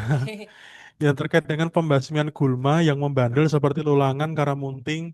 Ini kalau di hulu sungai di Kalimantan Selatan ini hulu sungai utara Bu, ini ada juga gulma yang membandel dan dia sudah mengalami ledakan populasi yang masif sekali. Ini namanya susupan gunung atau susupan lagi. Dia seperti putri malu tapi berkembangnya di rawa. Jadi gulma tipikal di rawa Lebak ini. Nah, ini juga luar biasa ledakannya. Kemarin juga Pak Bupati Hulu Sungai Utara mencoba menggandeng kami dan juga menjajaki berbagai macam kolaborasi kerjasama terkait pengendalian ini. Jadi sudah bagaimana mau mendudukkan seluruh stakeholder, Bu Bu Noveri ya, Bu Noveri ya, Noveri. uh, untuk membasmi gulma. Jadi memang pembasmian gulma ini kita coba klasifikasikan apakah densitasnya ini sudah cukup eh, padat, lalu bagaimana sebarannya seperti apa, apakah sudah sangat ini ya merebak begitu, sudah populasinya sudah cukup ini. Kalau memang dia sudah sangat-sangat istilahnya populasi sudah cukup masif dan juga susah dikendalikan, mungkin selain dari kita pendekatan teknis kita juga lakukan pendekatan sosial. Dalam hal ini kita mendudukkan eh, stakeholder intersektoral untuk bagaimana saling sinergi untuk eh, mengendalikan gulma ini. Nah, makanya kita lihat sejauh mana gulma ini eh, seperti apa ininya sebarannya. Nah, kalau secara teknis ini tidak bisa dikendalikan dengan satu cara, Bu Noveri, ya untuk karamunting dan juga ini apa lulangan ya. Jadi ini harus kombinasi, baik itu secara mekanis, lalu secara kimiawi juga, dan juga kultur teknis serta amelioratif. Jadi harus dikombinasikan dengan beberapa cara, dengan beberapa pendekatan, sehingga nantinya bisa efektif untuk mengendalikan ledakan populasi gulma tadi. Karena kalau kita hanya eh, hanya berpangku atau ini bergantung pada satu satu cara ataupun satu ini satu pendekatan saja, dikhawatirkan itu justru malah eh, tidak bisa mengendalikan, malah justru bisa makin membuat ledakan itu semakin masif, begitu. Sehingga kita harus mengendalikannya dengan pendekatan secara kombinatif tadi. Berikutnya Di ini tidak ada namanya, Pak. dari Samsung. Samsung SMA 236E. Berkenaan dengan kebutuhan pupuk, adakah tanaman yang berkerabat dekat dengan padi dan tumbuh di rawa untuk menjadi tumbuhan indikator? Iya, kalau berkerabat, mungkin salah satu tanaman indikator di rawa pasang surut ini kita ada purun ya Bu. Ya ada purun purun tikus, ada purun danau. Ini merupakan salah satu tanaman gulma, tapi dia indikator. Kenapa? Karena tanaman ini atau kita sebut tumbuhan ya, karena memang ini tidak dibudidayakan. Ini tumbuhan purun itu dia salah satu bioindikator di mana tanah itu merupakan sulfat masam. Nah, di mana ada purun tikus berarti bisa dipastikan pH tanah itu ekstrim masam. Nah, oleh karena itu bisa kita jadikan sebagai bioindikator. Nah, kelimpahannya di alam, kelimpahannya di rawa pasang surut ini cukup mendominasi juga untuk gulma purun tikus ini. Nah, ini bisa kita jadikan sebagai salah satu sumber daya lokal untuk eh, pembuatan pupuk organik Ibu atau Bapak. Ya, Oh iya. barangkali itu berikutnya. Baik, berikutnya dari Ibu Intan Kurnianingrum. Izin bertanya, apakah pemberian pupuk kandang hanya diberikan pada olah tanah saja, kemudian pada masa tanam bisa tidak dikombinasikan dengan pupuk hayati dan kapan waktu diberikannya? Terima kasih.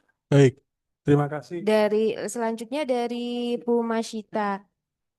Tadi Bu Intan. Bu Intan ya. Baik, izin saya menanggapi Bu Intan. Semoga ini ya memuaskan begitu jawabannya ya, sesuai dengan yang diharapkan. Jadi terkait dengan pemberian pupuk kandang kita di sini kita perlu perlu samakan persepsi bahwa pupuk kandang dan juga mungkin ada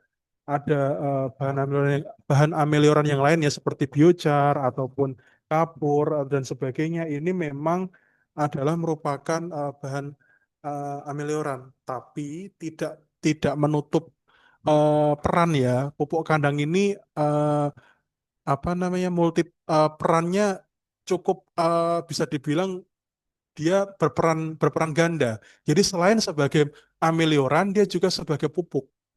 Nah, namun demikian, pupuk ini juga kita kenal Ibu ya, Bu Intan, pupuk ini ada yang slow release dan ada yang fast release. Nah, kalau yang seperti organik ya, pupuk-pupuk organik ini kenapa kita aplikasikan di awal? Karena memang dia karena sifatnya slow release. Nah, jadi kita aplikasikan saat olah tanah, di saat penyiapan lahan. Jadi setelah penyiapan lahan, kita lalu ameliorasi. Biasanya kita gunakan kapur ya. Kita bisa gunakan kapur pertan atau dolomit. Lalu ada juga yang menggunakan pupuk kandang. Nah, ini selain untuk membenahi tanah juga sebagai eh, apa untuk memastikan bahwa penyiapan lahan ini bisa optimal begitu sehingga nanti siap untuk ditanami. Ini juga memperkaya hara. Jadi eh, suplai hara awal ini kita kita perkaya dengan keberadaan si pupuk kandang tadi. Sehingga nantinya ketika sudah mulai masuk masa tanam itu tidak perlu kita pupuk susulan kalau misalkan dia pupuk-pupuk eh, fast release seperti pupuk NPK ataupun pupuk yang lain ya seperti Ponska dan sebagainya ini memang ada eh, apa metode yang kita kita lakukan seperti pemupukan susulan, pemupukan dasar, pemupukan susulan dan sebagainya ini memang kita lakukan karena dia sifatnya fast release. Tapi kalau slow release seperti pupuk organik memang eh, tidak kita sarankan untuk dilakukan dalam beberapa waktu atau time series ya. Misalkan di awal, di tengah nanti menuju ke mulai muncul kita beri lagi meskipun tidak dilarang Ibu ya, tapi menjadi tidak efektif nantinya eh, hasil yang didapatkan karena memang eh, efektifnya ya kita lakukan di awal tanam begitu, di awal saat saat olah tanah. Nah, itu baru nantinya akan memberikan suatu dampak yang eh, signifikan begitu untuk peningkatan produksi. Barangkali itu. Eh, Demikian, Bu Intan. Ya, selanjutnya dari Bu Masito Sulteng. Izin bertanya, yang bisa diuji secara cepat di tingkat petani menggunakan kit adalah status hara makro. Nah, bagaimana dengan status hara mikro dan KTK yang tadi disebutkan untuk pengujian di tingkat petani? Izin juga Pak narasumber tadi Bu Masito meminta share nomor Bapak. Oh, Apakah silakan, boleh? siap. Ya, siap. Ya. Kasih. Ya, Silakan Pak. ya, terima kasih Bu Masita dari Sulawesi Tengah ya, dari Palu ya. Ya, izin menanggapi ya Bu. Jadi untuk sidik cepat itu sampai dengan saat ini memang kita kembangkan untuk sidik cepat hara makro seperti NPK ya. Kalau hara mikro memang mungkin ada tapi tidak begitu masif ya penggunaannya.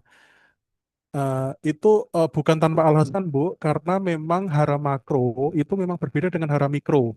Kalau hara makro itu dia dibutuhkan dalam skala yang besar. Jadi kalau hara mikro itu dibutuhkan cukup sedikit saja itu di dalam satu fase tumbuh dari tanaman. Jadi eh, kalau kita mana yang urgent ya antara antara sidik cepat untuk hara makro atau mikro, mungkin lebih prioritas yang sidik cepat hara makro karena memang kebutuhan tanaman akan hara makro itu jauh lebih besar dibandingkan dengan hara mikro. Namun demikian akan lebih baik kalau dua-duanya ini kita bisa lakukan uji juga sehingga kita bisa tahu status hara makronya seperti apa, status hara mikronya seperti apa. Tapi untuk level operasional, Bu Masita, ini mungkin kita sampai dengan saat ini masih mengembangkan eh, penderasan ataupun penyebarluasan terkait dengan sidik cepat menggunakan PUTR. Kalau untuk tanah-tanah rawa ya, perangkat uji tanah rawa atau PUTS, perangkat uji tanah sawah. Ini untuk menguji hara-hara makro, lalu pH dan juga beberapa ini apa namanya beberapa parameter yang lain ini sebagai dasar untuk kita menetapkan dosis pemupukan secara kualitatif. Ya, barangkali itu. Oke. Sorry, maaf Bu, kalau untuk KTK itu memang Oh kita ya, harus uji ya di laboratorium. Secara kualitatif, kalau kita survei pedologi, kalau KTK ini kita lihat dari teksturnya Bu Masita. Kalau tanah itu teksturnya dominan liat atau lempung, maka KTK-nya tinggi. Tetapi itu kualitatif ya. Ya, untuk secara kuantitatifnya kita harus tetap mengujinya di lab. Begitu. Ya, barangkali itu. iya terima kasih Pak narasumber. Oh ya, tadi ada tambahan lagi izin Pak narasumber dari Tegar UGM. Ya. Kalau secara lapangan langsung untuk melakukan pengembalian tanahnya, apakah ada masa atau ketinggian tertentu?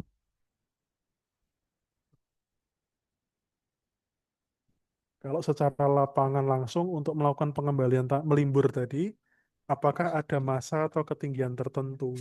Oh, ya dia memastikan itu ya. Yang di SNU. Oh ya. Ya Mas Tegar izin menanggapi ya. Secara offline ini dia apa Eh, ikut Tidak bisa open mic tidak katanya. bisa open mic. Oh, baik. Jadi untuk melimbur tadi ini yang terkait surjan ya. Kalau terjadi penurunan tinggi, karena tinggi standarnya itu 0,5 sampai 0,7 meter, nah 50 sampai 70 cm. Kalau terjadi penurunan, maka kita harus perlu melimbur. Jadi kemungkinan tanah itu luruh karena apa? Pertama bisa karena hujan, yang kedua bisa karena air pasang masuk dan sebagainya. Nah, ini perlu kita limbur. Nah, ketika kita melimbur tanah, itu kita pastikan juga eh, ketika kita menggunakan eksa atau menggunakan alat berat yang lain itu pastikan kedalaman saat saat mengeruknya itu tidak melebihi kedalaman atau tidak mencapai kedalaman pirit ya sehingga perlu nantinya dipastikan eh, sedalam apa piritnya sebelum kita memasukkan alat berat tadi ya Mas Tegar. Jadi supaya yang kita limbur itu bukan pirit nanti, tapi yang kita limbur tetap adalah tanah ataupun topsoil yang tadinya luruh dari atas ke bawah itu. Kita naikkan, lalu kita pastikan bahwa ketinggiannya sudah mencapai standar sebagaimana SNI penataan lahan yang sudah ditetapkan tadi. Jadi kalau sudah mencapai tinggi sesuai standar, ya kita cukupkan berarti setinggi itu. Jadi masanya itu menyesuaikan nanti terhadap dimensinya. Yang kita standarkan tuh dimensi. Jadi kalau dimensinya sudah tercapai, berarti kita cukupkan gitu. Tapi pastikan bahwa tidak ada pirit yang terekspos atau tersingkap. Baik, Barangkali eh, itu Bu. Ya. baik. Terima kasih Bapak narasumber. Bapak dan Ibu tidak ada pertanyaan lagi sepertinya. Ya, waktu sudah apa mendekati akhir. Sebelum kita tutup, saya janji di depan tadi ada kuis ya. Bapak dan Ibu siapkan dulu siapkan dulu HP-nya, perangkatnya. Eh, Bentar.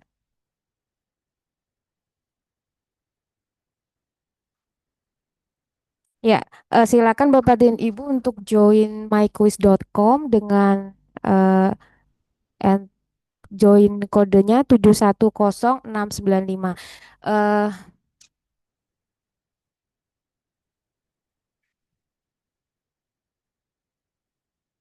enggak, jadi Bapak dan Ibu silahkan eh ya ke kalau enggak bisa scan barcode-nya. Itu ada scan barcode-nya, scan aja.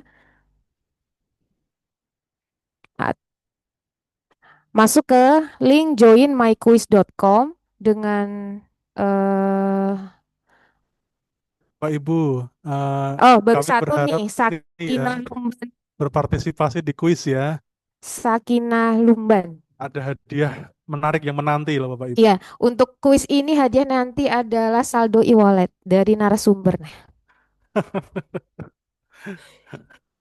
Kalau yang tadi untuk apa souvenir dari penanya atau buku dari panitia. Ya, udah 5 orang join.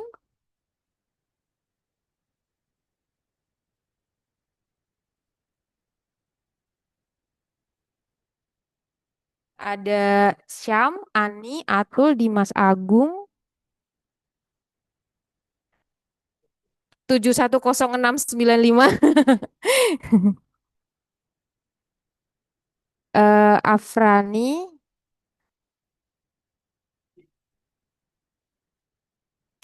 saya tunggu sampai berapa ini? Dulce, ya saya tunggu sampai 20 peserta ya, baru akan saya mulai.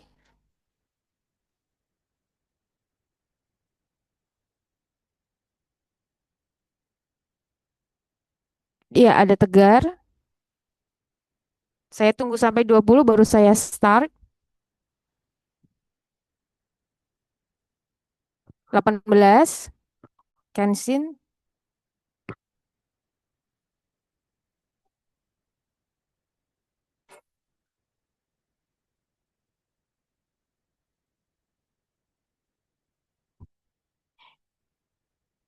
Ya, sudah 20. Oh, 21. Ya, bentar.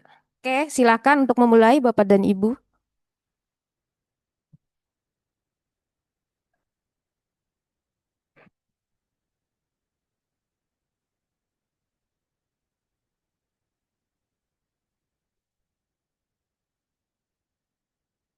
Nah, ya untuk posisi pertama si Tegar, kedua Sakina.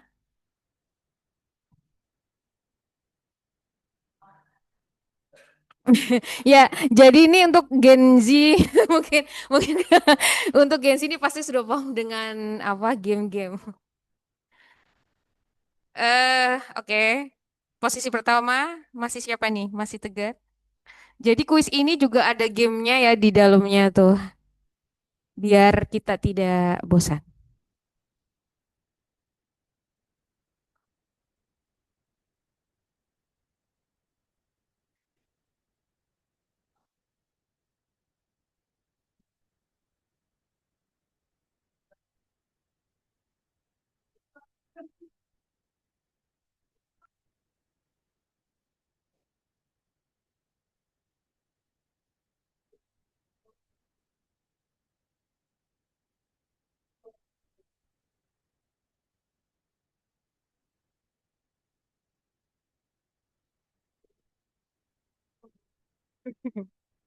Ya, urutan pertama masih Tegar,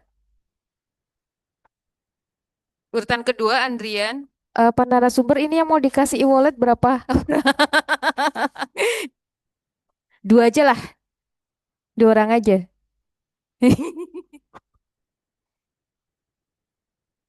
Apa? Ya, untuk kuis ini nanti kita ambil untuk kuis ini kita ambil dua untuk pengisian. Oh,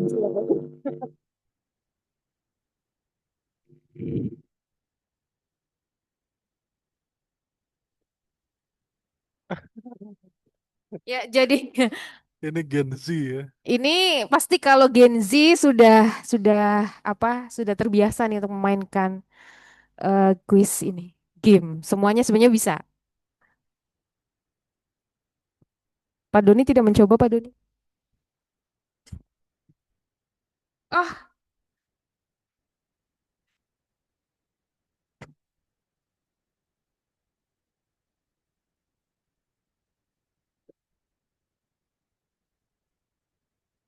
iya.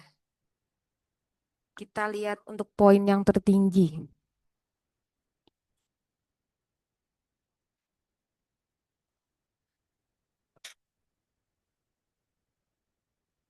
Waktunya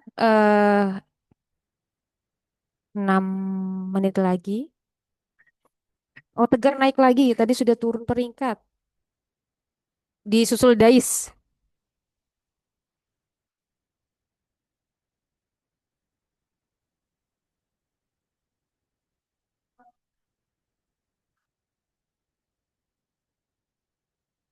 Oke, Dimas Agung, Ralph Valens. Ini tuh gitu.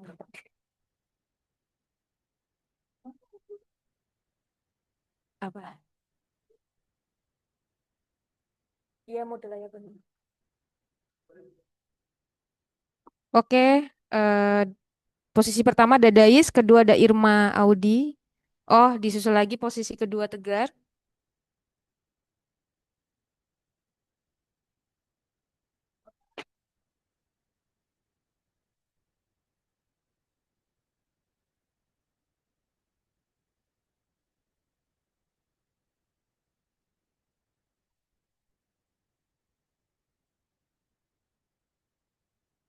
Waktu tinggal 5 menit lagi.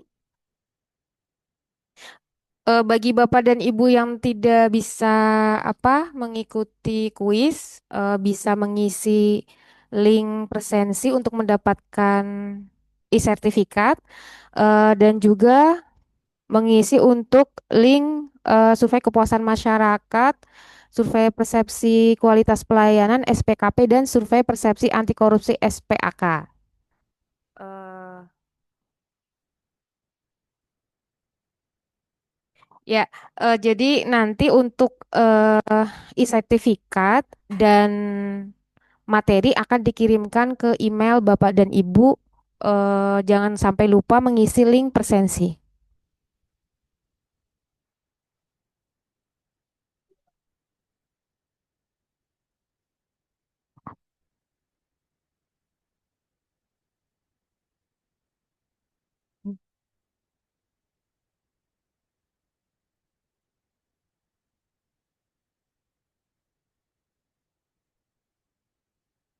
Ya, tinggal 4 menit lagi.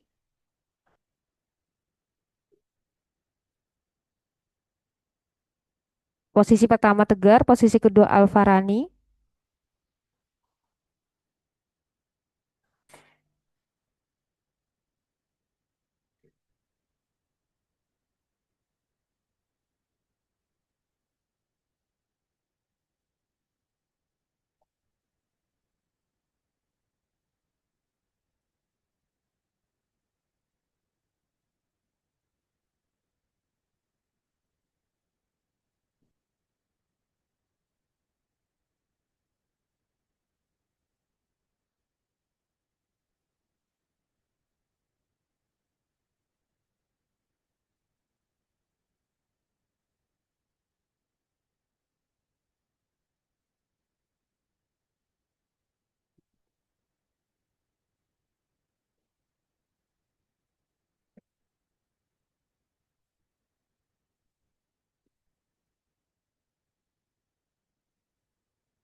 Ya, waktu tinggal 3 menit lagi.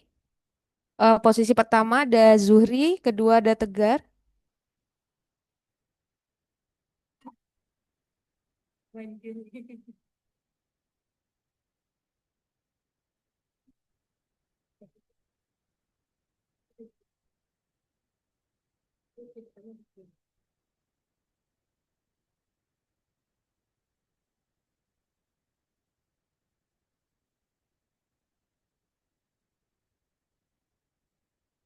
Jadi di dalam kuis ini setiap 2 pertanyaan akan ada apa gamenya.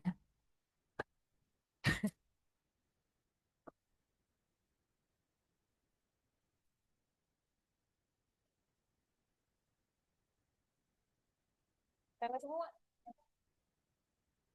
berapa?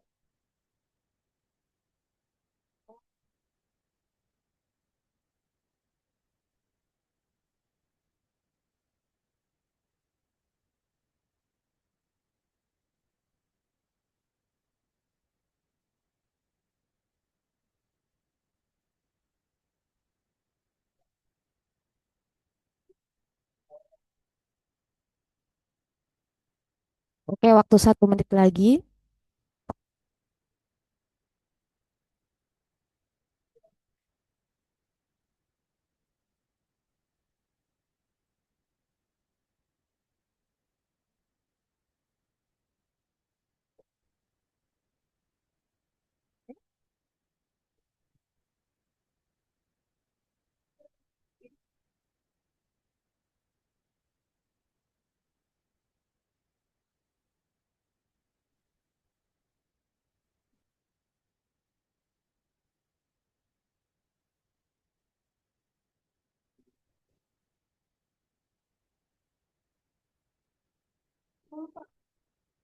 Ya, waktu tinggal 50 detik lagi.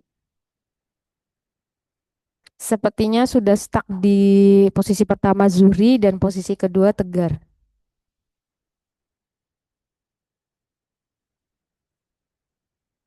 Oke, ini ada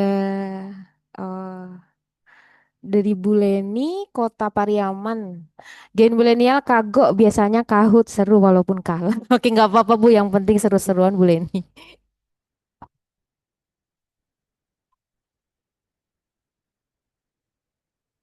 Oh, juara 3. Oh, begitulah. Oke. Ya, waktu tinggal 7, 6, 5, 4, 3, 2, 1. Selesai. Oke, terima kasih.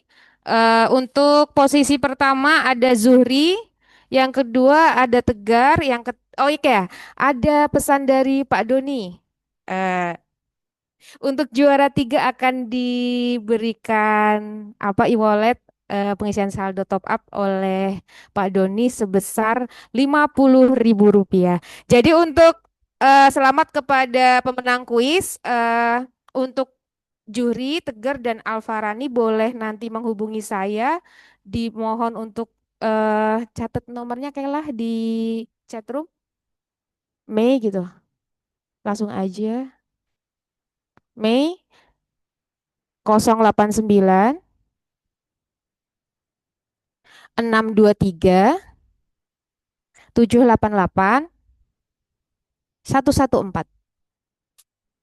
Ya, 623 788 114. Ya, nanti untuk Zuhri, Tegar dan Alfarani boleh menghubungi saya untuk pengisian top up e-walletnya.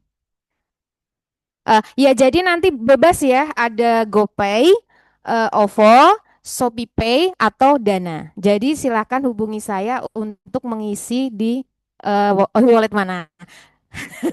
Ya, dari Pak Daru, saya generasi micin 80-an nyimak saja, rada gaptek, keren, selamat untuk menang. Baik, terima kasih Pak Daru. Ya, jadi memang ini biasanya kita pakai Kahoot ya, kita coba untuk pakai yang quizzes. Ya, terima kasih. Stop.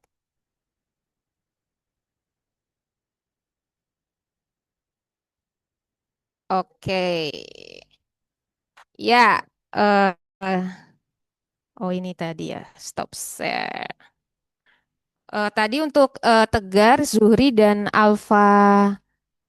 Oh ya, Zuhri dulu. Untuk yang pertama Zuhri, yang kedua Tegar, yang ketiga Alfarani atau siapa tadi? Pokoknya hubungi saya ya di nomor yang sudah Mbak Mbak Kela tulis di chatroom. Nanti terserah mau lebih dari 1 hari hangus, katanya Bapak narasumber nih. Eh, jadi bisa isi di ShopeePay, OVO, GoPay, atau Dana. Oh iya, nggak apa-apa, Pak. Pak siapa Pak Samsia? Oke. Jadi karena keterbatasan waktu Bapak dan Ibu sebenarnya ini sangat seru ya dan menarik untuk eh, pembahasan tema sosialisasi series ke-9 kita hari ini itu penyiapan lahan di lahan rawa pasang surut. Mungkin tidak semuanya di Indonesia ini lahannya tuh ada yang mengenal lahan rawa pasang surut. Tapi dengan adanya eh, sosialisasi ini kita bisa bertemu ya seluruh Indonesia baik penyuluh, akademisi atau dari instansi. Tadi juga ada beberapa dari dosen ya. Kalau nggak salah Andalas tadi ada Mbak Arif dia, ada Mbak Diana. Eh, ada yang ingin disampaikan lagi Pak narasumber? Ada cukup? Baik, terima kasih. Mohon maaf nggak bisa lanjut. Oke, tidak apa-apa. Ayo hadiahnya sampai 10. Oh, kalau hadiahnya sampai 10 besar, gimana nih menurut Subhan? Ya, mungkin next ya kalau misalnya ini ada pertemuan kesempatan lagi, bisalah kita nanti mencari donatur untuk sampai 10 besar. Ya, Bapak dan Ibu, terima kasih banyak sudah berhadir di sosialisasi online seri 9 ini. Terima kasih juga kepada Bapak narasumber atas materi yang luar biasa dan diskusi yang luar biasa pada sosialisasi online kali ini. Eh, Terima kasih atas antusiasme para peserta dan jawaban yang sudah diberikan juga sangat informatif dan semoga bermanfaat untuk kita semua menambah wawasan dan yang pasti mohon doanya Bapak dan Ibu nanti untuk tanggal 4 November ya Bapak untuk konsensus semoga kita BRM Perawa bisa menghasilkan eh, standar penyiapan lahan penyiapan lahan untuk tanaman padi sawah di Rawa Pasang Surut tipe luapan B. Eh, Baik sebelum saya tutup izinkan saya